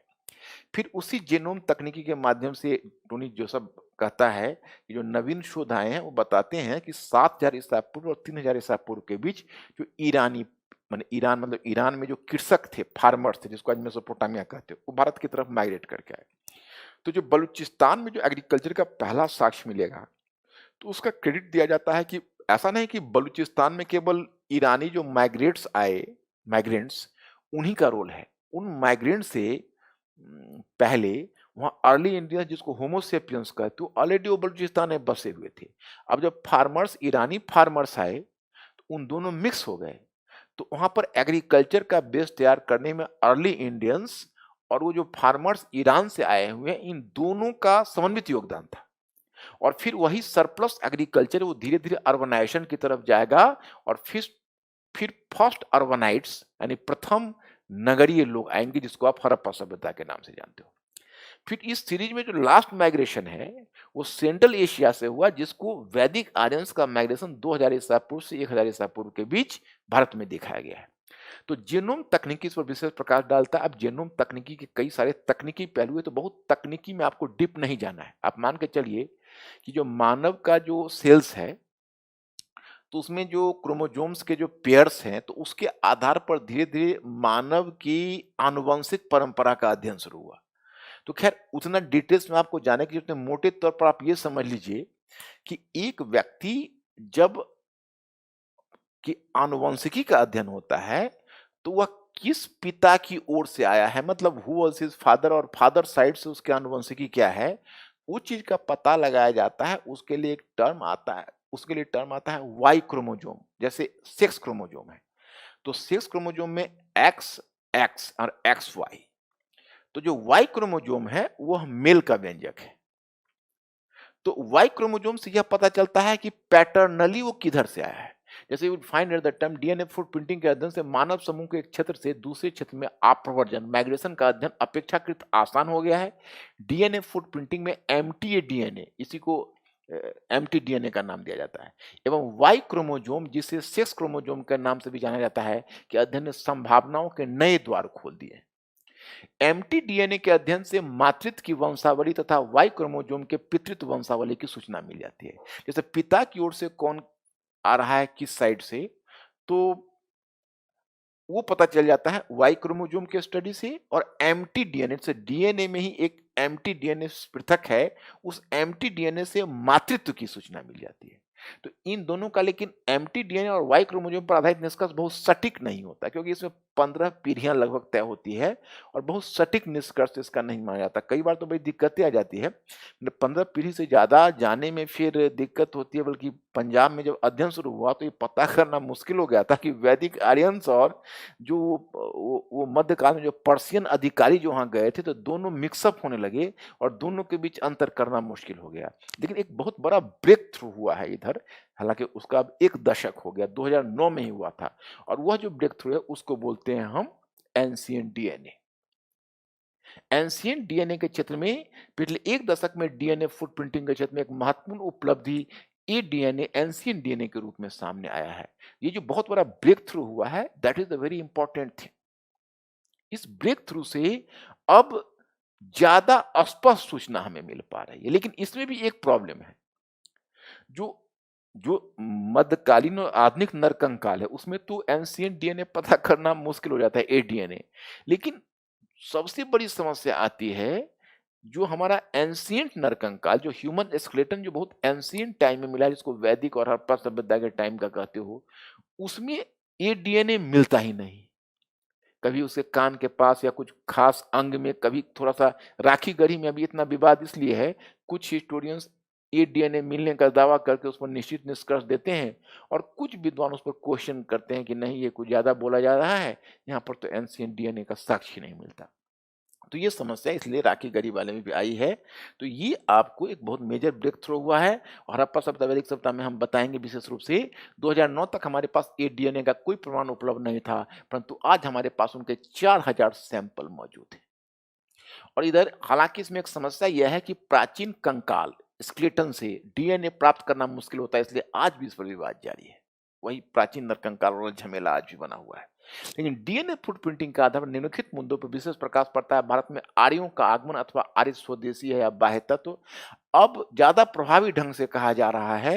एंशिएंट डीएनए, मतलब ये डीएनए का जो फुटप्रिंटिंग इसके आधार पर कि संभव तो वो बाहर से ही आए। लेकिन समस्या इसलिए बनी हुई है क्योंकि नरकंकाल में एंशिएंट डीएनए का मिलना बड़ा मुश्किल होता है। और दूसरा कि राखीगढ़ी स्थल के आधार पर हड़प्पाई एवं आर्य संबंध, क्योंकि अभी राखीगढ़ी में खुदाई हुई है 2017 में भी, 2018 में भी एक बड़ा विवाद चला है। 2018 में तो इतना तक अब दावा करने लगे हैं कि भाई सबसे पहले एग्रीकल्चर का डेवलपमेंट यही हुआ था। तो इसकी चर्चा हम लोग आगे हड़प्पा सभ्यता और वैदिक सभ्यता में भी करेंगे। लेकिन हाँ, जब पुरातात्विक शास्त्र की बात होगी तो जरा इन कारकों को भी ध्यान में रखना आवश्यक होगा। तो इसलिए हमने इन कारकों की चर्चा की है। अब थोड़ा सा हम आगे बढ़ते हैं और एक दूसरे पहलू पर जाएंगे, पुरातात्विक साक्ष्य का महत्व। अब पहले हम लोग देखिए, यहाँ पर देखो 5 बिंदु हम पुरातात्विक साक्ष्य के महत्व पर लिया है। आपको बस इसको लिख लेना है, याद रख लेना है। और 5 बिंदु हम पुरातात्विक साक्ष्य की सीमाओं पर लेंगे। फिर 5 बिंदु उसके पक्ष में लेंगे, 5 बिंदु उसकी सीमाओं पर लेंगे। तो फिर दूसरी समस्या खड़ी होगी कि इसका समाधान क्या हो, कि अगर शक्ति भी यही है, सीमाएं भी यही हैं, तो फिर इसका समाधान क्या हो।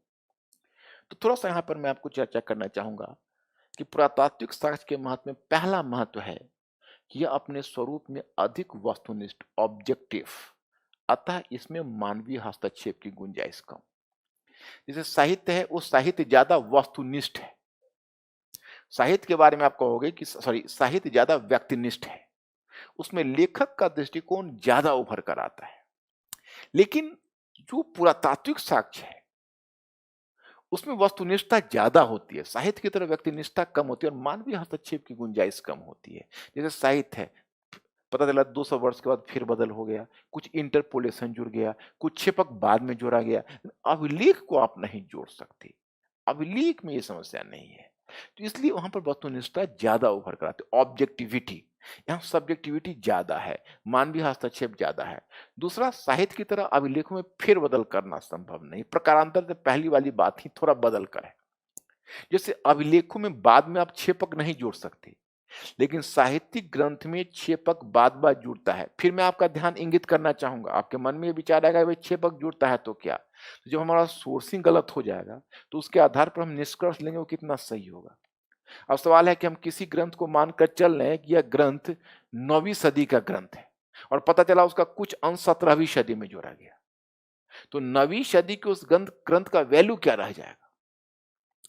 फिर हम उसके आधार पर जो निष्कर्ष लेंगे तो पूरा का पूरा गलत हो जाएगा। फिर तो ये समस्या होती है, ये अभिलेख में समस्या नहीं होती। तीसरी बात कि सबसे बढ़कर भारतीय इतिहास के अधिकांश भाग के अध्ययन के लिए, भारतीय इतिहास के अधिकांश भाग के अध्ययन के लिए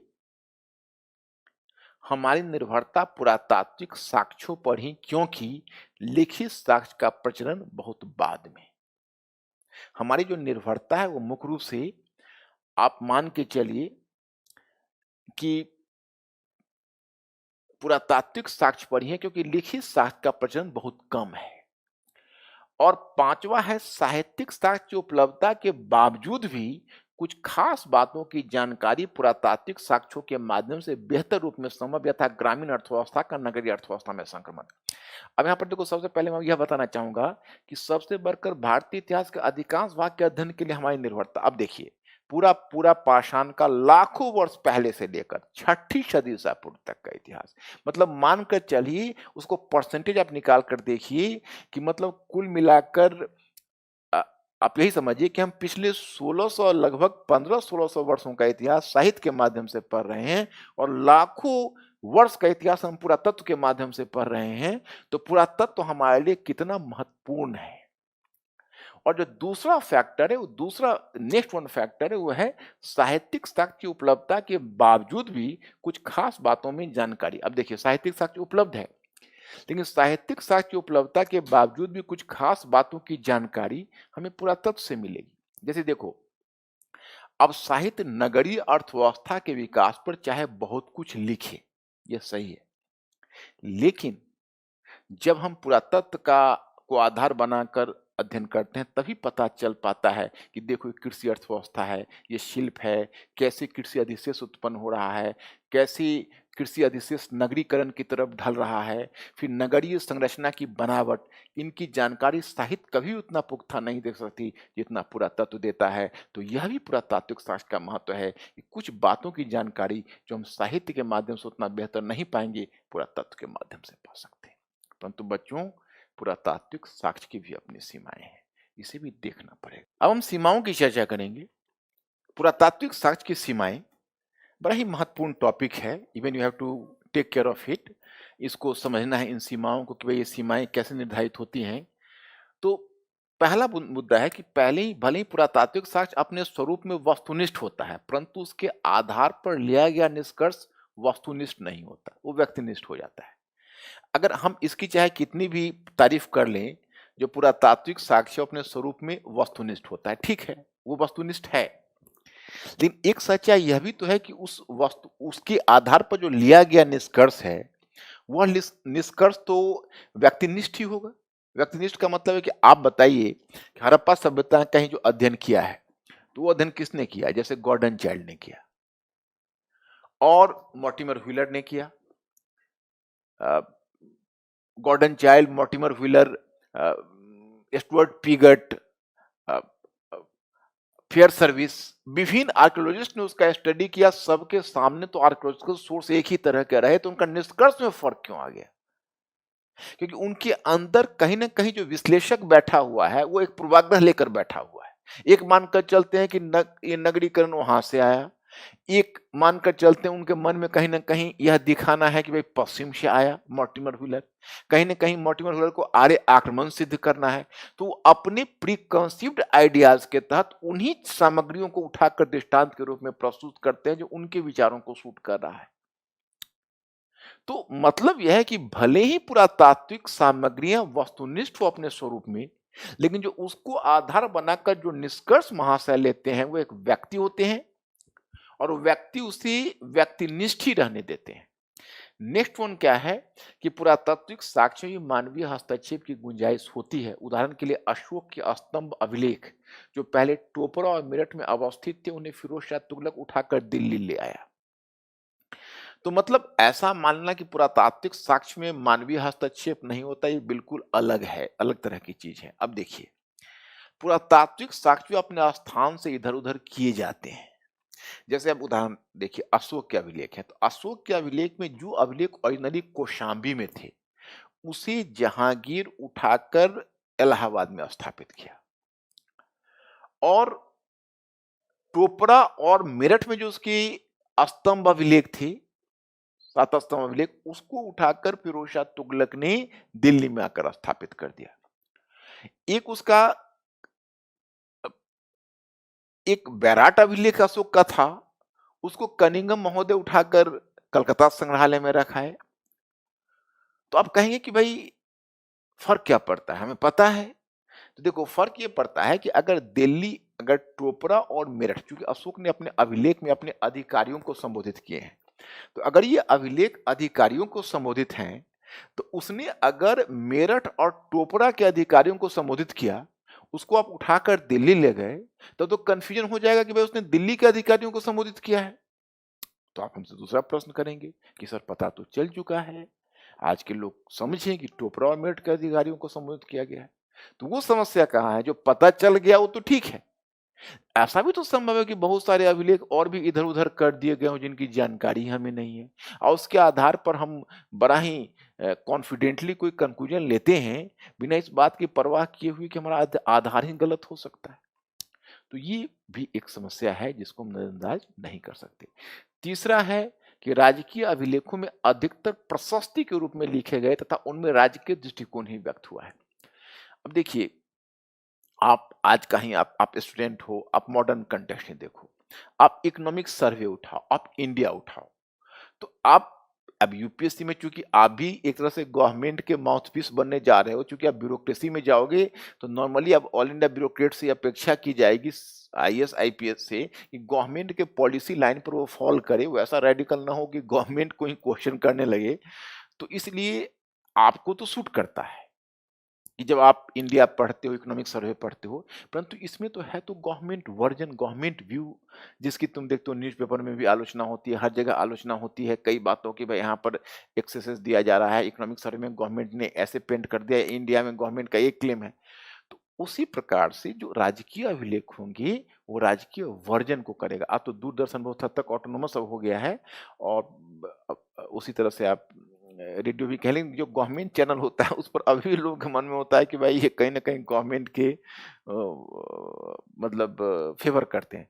तो उसी प्रकार से जो राजकीय अभिलेख है, वो राजकीय अभिलेख तो न्यूट्रल नहीं होगा, वो तो राजकीय दृष्टिकोण को दर्शाता है, और विशेषकर जो प्रशस्ति के रूप में लिखा गया है, जैसे अ अ, जैसे आप कह लीजिए, तो इलाहाबाद अभिलेख या प्रयाग प्रशस्ति, और उसके बाद तो प्रशस्तियों की बाढ़ लग गई, आगे जितने भी कितने सारे अभिलेख लिखे गए। तो वैसे अभिलेख जो प्रशस्ति परक अभिलेख हैं, वो तो जस्ट प्रशस्ति परक रचनाओं की तरह है, जिसमें राजा की प्रशस्ति के लिए लिखी गई, तो उसमें ट्रुथ को हम कैसे पता करेंगे? तो ये इंपॉर्टेंट क्वेश्चन है। और नेक्स्ट वन कि एक मत यह है कि अधिकांश सामग्रियाँ जिन्हें हम पुरातत्व के रूप में संग्रहित करते हैं, वे प्राचीन मानव के द्वारा छोड़ी जा चुकी वस्तुएं होती है, क्योंकि मानव महत्वपूर्ण धातु की वस्तुओं को गलाकर उनका उपयोग कर लेते हैं। अब देखो, मतलब यहाँ क्या है? मतलब ये है कि हम लोग बहुत उत्साहित होते हैं कि अरे चलो, हमने तो ये वस्तुएं हमने ली है, और इतनी सारी वस्तुएं पुरातत्व की मिली हुई है।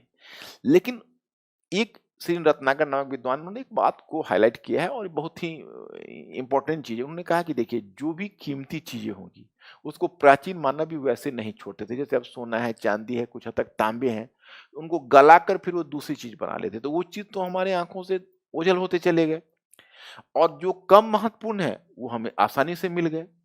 अब ईश्वर न करे ऐसा हो, लेकिन आप कल्पना करिए कि आज लोग फ़ोम के ग्लास वगैरह का इस्तेमाल करते हैं और उसमें लोग कोल्ड ड्रिंक्स पीते हैं, बाकी चीज़ें पीते हैं, उसकी पूरी ढेर लगी रहती है। जो धातु की चीज़ें हैं, उसको तो अगर मानव छोड़ भी देते हैं, तो कम से कम उसके जो उसको लोग चुनकर, बीनकर जाके दोबारा बाज़ार में सेल करके कोई न कोई रूप में उसको गला के चला लेते हैं। तो ईश्वर न करे कल को अगर ये सिविलाइजेशन अगर नष्ट हो और उसके बाद जो नई सिविलाइजेशन के लोग आए उसकी जो खुदाई करें, तो खुदाई में भी फोन फोम के ग्लासेस निकलेंगे, तो लोग यही कहेंगे कि अधिकतर लोग उसी को यूज करते थे। तो उसी आधार पर उनका पूरा कंक्लूजन गलत हो जाएगा, जो ये घर में तो आप धातु की वस्तुओं का यूज करते हो। तो वही बात पुरातत्व के साथ भी घटित होती है। ये एक ऑथेंटिसिटी का प्रॉब्लम होता है कि जो चीजें हम पुरातत्व के रूप में समेटते हैं, वो चीजें कितनी उससे जुड़ी होती हैं। तो ये बहुत महत्वपूर्ण चीज है। एंड नेक्स्ट वन कि अंत में जनसंख्या घनत्व एवं बढ़ते हुए नगरीकरण को देखते हुए प्राथमिक स्थलों की खुदाई ही बड़ी चुनौती बनती जा रही है। पर्यावरण पर्यावरण क्षरण की चुनौती इसे अधिक जटिल बना दिया है। तो ये जो कारण है, ये फैक्टर ही बड़ा ही इम्पोर्टेंट है। पर्यावरण क्षरण का जो मुद्दा है, जैसे देखो एक्चुअली इसमें बात यह है कि हम पुरातात्विक साक्ष्य की बात करते हैं, लेकिन पुरातत्व के लिए हमारे हाथ तंग होते जा रहे हैं। हम पुरातात्विक खुदाई आवश्यक जगहों पर करवा नहीं सकते। यहाँ पर डेंसिटी ऑफ पॉपुलेशन ज़्यादा है। रिहैबिलिटेशन का प्रॉब्लम आ जाएगा। इसके अलावा नगरों को ध्वस्त होने की बात हो जाएगी। Who is going to take the risk? और उसके अलावा पर्यावरण क्षरण का भी एक मुद्दा आ जाता है कि यहाँ खुदाई करने पर यहाँ का एनवायरनमेंट है। अब नागार्जुन कुंड का ही देखिए, वहाँ का पूरा मॉन्यूमेंट्स है, वो खतरे में पड़ा हुआ है। और पर्यावरण के कारण अब वहाँ पर जो खुदाई है, वहाँ पर पर्यावरण की रक्षा कैसे की जाए, एक बहुत बड़ी समस्या हो गई है। तो ये एक महत्वपूर्ण मुद्दा है। तो बच्चे, ये 5 मुद्दे ऐसे हैं जो कहीं न कहीं पुरातात्विक साक्ष्य की सीमाएँ बताते हैं। तो आपके मन में ये बात घटित होगी कि अरे पुरातात्विक साक्ष्य की सीमाएँ हैं, तो फिर हम अ, इसका निराकरण क्या करें? इसका समाधान क्या करें? तो इसका समाधान हमने बताया है कि समाधान है पुरातत्व, भाषा विज्ञान, साहित्य तथा हाल में विकसित डीएनए फुटप्रिंटिंग, सभी को एक दूसरे से परिपुष्ट कर देखने की जरूरत है। इन दोनों को सबको अपने परिपुष्ट कर देखने की जरूरत है। साहित्य एवं पुरातत्व को लेकर वर्तमान दृष्टिकोण क्या है? जैसे यहाँ पर जो पहला वाला मुद्दा हमने उठाया है, तो उसमें आपको निष्कर्ष यही रखना है कि अगर हम साहित्य की त्रुटियों को दूर करने के लिए पुरातत्व से परिपुष्ट करते हैं, तो पुरातत्व की भी जो त्रुटियां हैं, उनको भी दूर करने के लिए हम अधिक से अधिक जितने सोर्स हैं उनका सहारा लें। लिंग्विस्टिक्स का सहारा लें, लिटरेरी एविडेंस का सहारा लें, अ, अब डीएनए फुट प्रिंटिंग का सहारा लें। तो इतने सारे सोर्सेज का हम जितने सारे सोर्सेज को सहारा लेंगे और उन सब में कहीं कई बातों को एक दूसरे से परिपुष्ट करके देखेंगे, एक दूसरे से कोरोबोरेट करके देखेंगे, तो हमारी बहुत हद तक यह समस्या स्वमेव दूर हो जाएगी। और एक लास्ट चीज मैंने आप लोगों से डिस्कस करना चाहा कि साहित्य और पुरातत्व को लेकर वर्तमान दृष्टिकोण क्या है। वर्तमान में कुछ हिस्टोरियंस ऐसे हैं जो कुछ फंडामेंटल क्वेश्चन उठा रहे हैं, जो मैं आपको बताना चाहूंगा, और जहां भी आपको जरूरत पड़े आप इसका उपयोग कर सकते हैं, अभी नहीं आगे भी। जैसे पहला मुद्दा है कि इन दोनों के संबंधों को लेकर कुछ विद्वानों की निम्नलिखित विचार है। कुछ विद्वान ऐसे हैं जिनके निम्नलिखित विचार हैं इन दोनों के संबंधों को लेकर। पॉइंट फर्स्ट, एक सामान्य समस्या यह है कि मुख्य सूचना साहित्यिक सामग्रियों से ली जाती तथा पुरातत्व से प्राप्त सूचना के द्वारा उसे परिपुष्ट किया जाता, परंतु पुरातत्व प्रदत्त सूचना को प्राथमिकता देने की जरूरत है। मतलब इसमें आपको यह कहा जा रहा है कि देखिए, जब हमारे पास कर पुरातात्विक साक्ष्य थे तो विकल्पहीनता की स्थिति थी, कोई समस्या ही नहीं थी। लेकिन जब से हमारे पास साहित्यिक साक्ष्य आया, तो हमने पूरी की पूरी तरजीह साहित्यिक साक्ष्य को दे दी और पुरातात्विक साक्ष्य नेग्लेक्टेड हो गया। और आज हम क्या करते हैं कि साहित्य जो दृष्टिकोण देता है, उस दृष्टिकोण को तब लेते हैं जब पुरातत्व उसको परिपुष्ट करता है। और अगर पुरातत्व साहित्यिक साक्ष्य जो बात कहते हैं उसमें हम पुरातत्व का इस्तेमाल केवल साहित्य में कही गई बातों को कोरोबोरेट या परिपुष्ट करने के लिए करते हैं। और अगर पुरातत्व परिपुष्ट कर देता है तो हम उसे ले लेते हैं। लेकिन अगर पुरातत्व कोई ऐसी बात कह रहा हो जो साहित्य ने कही ही नहीं है तो हम उसको नेग्लेक्ट कर देते हैं। लेकिन अब कुछ विद्वानों का मानना है कि पुरातत्व का इस्तेमाल केवल साहित्य में कही गई बातों को परिपुष्ट करने के लिए मत करिए, बल्कि स्वतंत्र रूप से कोई दृष्टिकोण दे रहा है तो उसे भी उतनी ही तरजीह दीजिए। तो ये मुद्दा उभर कर आया है। दूसरा मुद्दा हमने उठाया है कि कुछ ऐसे आर्कियोलॉजिस्ट हैं जैसे डी.के. चक्रवर्ती हैं, नैनज्योति लाहिड़ी हैं। तो ये सब जो विद्वान हैं, इन विद्वानों का अपना एक अलग दृष्टिकोण है। इनका ये कहना है कि थोड़ा-सा इतिहास लेखन में एक ज्यादती यह हुई है कि बहुत अधिक साहित्यिक स्रोत पर निर्भरता हो गई है और पुरातत्व को जहाँ-तहाँ नेग्लेक्ट किया गया है। इसलिए अब इतिहास का ऐसा पुनर्लेखन हो जिसमें जिसमें पुरातत्व को तरजीह दी जाए, तो हम ज़्यादा प्रामाणिक इतिहास पढ़ सकेंगे। तो ये इनका क्लेम है, इस क्लेम को ध्यान में रखिएगा क्योंकि कहीं भी आपको ज़रूरत पड़ेगी, आप इसका प्रयोग कर सकते हैं। तो बच्चों, हमने जो कहा है, हम एक बार फिर उस मुख्य टॉपिक की तरफ लौटते हैं। हमारे सामने विचार का मुद्दा क्या था? तो हमारे सामने विचार का मुद्दा यह था कि हम अतीत जो सैकड़ों हजारों वर्ष पहले घटित हुआ, जिसका आज कोई चश्मदीद गवाह नहीं है, उस अतीत को हम कैसे जानते हैं? विशेषकर तब कि वर्तमान की तरह अतीत भी उतना ही जटिल होता है, तो हम उसका प्रयोग कैसे कर सकते हैं? उस अतीत की व्याख्या किस आधार पर करते हैं? तो हमने पीछे बताया, इसी साहित्यिक पुरातात्विक स्रोत के आधार पर करते हैं। लिंग्विस्टिक्स, डीएनए फुटप्रिंटिंग, ये सब ने उसमें कुछ नए आयाम जोड़ दिए हैं। हम अतीत को समझने का प्रयास करते हैं। हमें गुप्तचर की भूमिका निभाते हैं, एक जासूस की भूमिका निभाते हैं और सत्य को कुरेद-कुरेद कर प्राप्त करने की कोशिश करते हैं। परंतु सत्य तक पहुँचने में कितनी चुनौतियाँ हैं, वो आप देख रहे हैं। आज भी हम ये दावा नहीं कर सकते हैं कि जो इतिहास लिखा गया है, वह इतिहास ही वास्तविक इतिहास है। हो सकता है कि बहुत सारा तथ्य हमारी आँखों से ओझल हो। तो बच्चों, लेकिन फिर एक बार मैं उस मुद्दे पर लौटता हूँ कि अभी हम सोर्सेस का क्वेश्चन नहीं कर पाएँगे।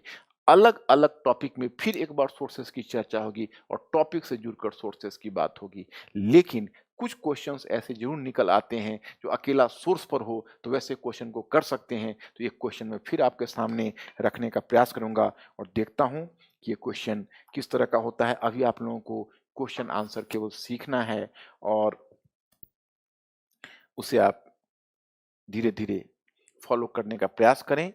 तो जो क्वेश्चन आंसर आपको सीखना है, तो उसमें क्वेश्चन के स्वरूप को समझना है, क्वेश्चन का विश्लेषण करना है। पहले हमने जो बताया हुआ है, फिर एक बार मैं आपको रिपीट करूँ। हमने आपको बताया हुआ है कि जैसे कोई क्वेश्चन आपके सामने आता है, तो पहले उस क्वेश्चन को एक से ज़्यादा बार पढ़िए। एक बार उसको बड़ी तेज़ी से पढ़ जाइए, दूसरी बार उसको धीरे-धीरे पढ़ते हुए उसके कीवर्ड्स को मार्क करिए कि उसमें कीवर्ड्स क्या है। जब आप कीवर्ड्स को मार्क करेंगे, तो फिर आप यह जानेंगे कि उसका जो कीवर्ड्स है, वो कीवर्ड्स है वो कीवर्ड्स के सहारे जैसे व्याख्या कीजिए, विश्लेषण कीजिए, आलोचनात्मक परीक्षण कीजिए, समीक्षा कीजिए। अगर मैं सिर्फ़ इसका अर्थ आपको लिखवाता जाऊँ तो काम नहीं चलेगा। इसलिए मैंने ये सोचा है कि जैसे-जैसे क्वेश्चन आपके सामने आता जाएगा, हम उस क्वेश्चन को आपके सामने रखते जाएँगे और क्वेश्चन में उन चीज़ों को समझाने का प्रयास करेंगे। तो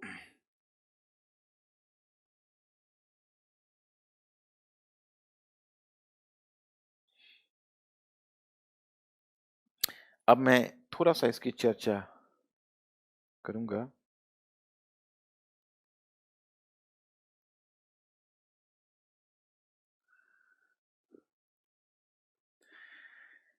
अब देखिए, एक क्वेश्चन मैं सामने रखता हूँ, ये आपका क्वेश्चन 2019 का है, लेटेस्ट इसी वर्ष पूछा है।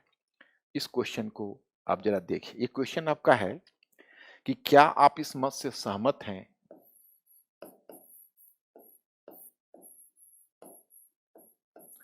क्या आप इस मत से सहमत हैं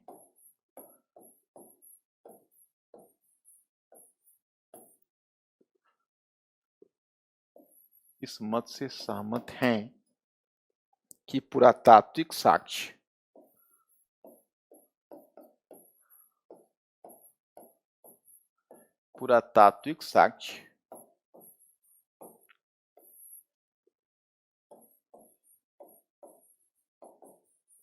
इस मत से सहमत है कि पुरातात्विक साक्ष्य प्रायः साहित्यिक स्रोतों को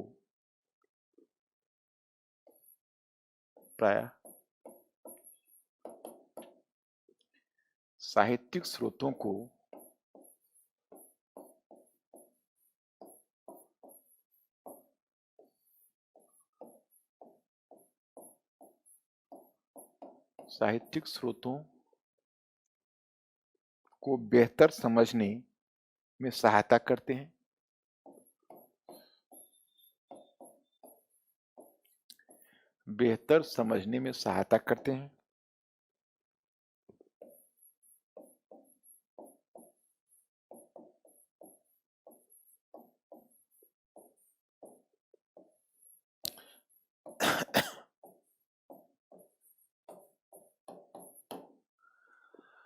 क्या आप इस मत से सहमत हैं कि पुरातात्विक साक्ष्य प्रायः साहित्यिक स्रोतों को बेहतर समझने में सहायता करते हैं?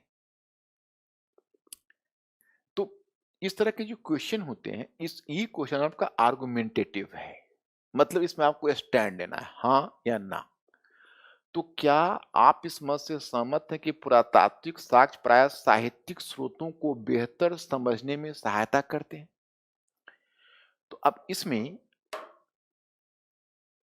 पहले आपको यह तय करना होगा कि आपका स्टैंड क्या होने जा रहा है, हाँ या ना। तो जाहिर है कि आप इसके हाँ के पक्ष में ही जाएंगे, क्योंकि क्या वजह है, ये तो सही है कि हाँ सहायता करते हैं। तो दो बातें आती है, एक वो सहायता करते हैं कि नहीं, और दूसरा वो सहायता करते हैं तो वो सहायता किस हद तक करते हैं। तो मैं इस संदर्भ में यह आपको बताना चाहूंगा कि इसमें दोनों पक्षों को थोड़ा-सा देखना पड़ेगा, और इसके लिए बहुत ही बढ़िया इसको पहले आप एनालाइज करिए। तो पहला आपका चरण ये होगा कि आप इसमें कीवर्ड्स को नोट करिए। तो क्या आप इस मत से सहमत हैं कि पुरातात्विक साक्ष्य प्रायः साहित्यिक स्रोतों को बेहतर समझ और सहायता करते हैं? तो जो टर्म है, तो क्या बेहतर समझने में सहायता, तो इसको इस प्रकार से आप देखिए। ये क्वेश्चन को हम एनालाइज करेंगे कल, जब मैं आपका पहला क्लास लूंगा, तो यहीं से इसका उत्तर और इसके साथ में एक क्वेश्चन का और उत्तर करने के बाद कम से कम 2 उत्तर मैं आपको नोट डाउन करवाऊंगा, और फिर मैं एक दूसरा इशू पर डिस्कस करूंगा। हम नेक्स्ट क्लास में हमें दो इशू डिस्कस करने हैं आपसे, एक कि विदेशियों ने हमारे समाज को कैसे समझा, और दूसरा कि जब पुरातात्विक साक्ष्य, साहित्यिक साक्ष्य सबका आधार एक है, तो आधार एक होने के बावजूद भी क्यों इतिहासकारों के अलग-अलग समूह हमारे इतिहास की व्याख्या अलग-अलग करते हैं? कि ध्यान रखिए, ये क्वेश्चन का मैं आंसर करूंगा, और इसके अलावा मैं एक क्वेश्चन और करूंगा। मैं वो सारे क्वेश्चन रखूंगा जो केवल केवल सोर्सेस पर है, विदेशी वर्णन वाले भी, जो विदेशी वृत्तांत है उसकी भी चर्चा करूंगा। इस पर जरा आप सोचिएगा और आप अपना विचार फॉर्म करिए। मैं धीरे-धीरे आपको होमवर्क भी दूंगा जिसको आप लिखने का प्रयत्न करेंगे, लेकिन ये क्वेश्चन मैं आकर पहले कवर करूंगा और आप देखिएगा क्या डायरेक्शन होगा। हालांकि थोड़ा आप लोग घबराएंगे नहीं, थोड़ी समस्या आपको आड़े आएगी, क्योंकि हम जब यहाँ इस क्वेश्चन का आंसर कर रहे होंगे तो युग का उदाहरण देंगे। जैसे वैदिक साहित्य को समझने में चित्तिदूषण मृदभांड से क्या सहायता मिलती है, या संगम साहित्य को समझने में मेगालिथिक कल्चर से क्या सहायता मिलती है। तो अभी युग की जानकारी आपको नहीं है, थोड़ी समस्या होगी। और एक बात को ध्यान कर लेना बच्चे, सोर्सेस वाले इस टॉपिक में एक समस्या यह है कि यह टॉपिक अधिकतर उदाहरण हमें आगे के टॉपिक से लेना पड़ता है, जिसमें अभी तुम्हें समस्या होगी। तो देखते हैं, पहले आप लोग अगर इस पर कुछ सोचना चाहे तो सोचिए। अब कल मिलते हैं। Thank you very much. Okay.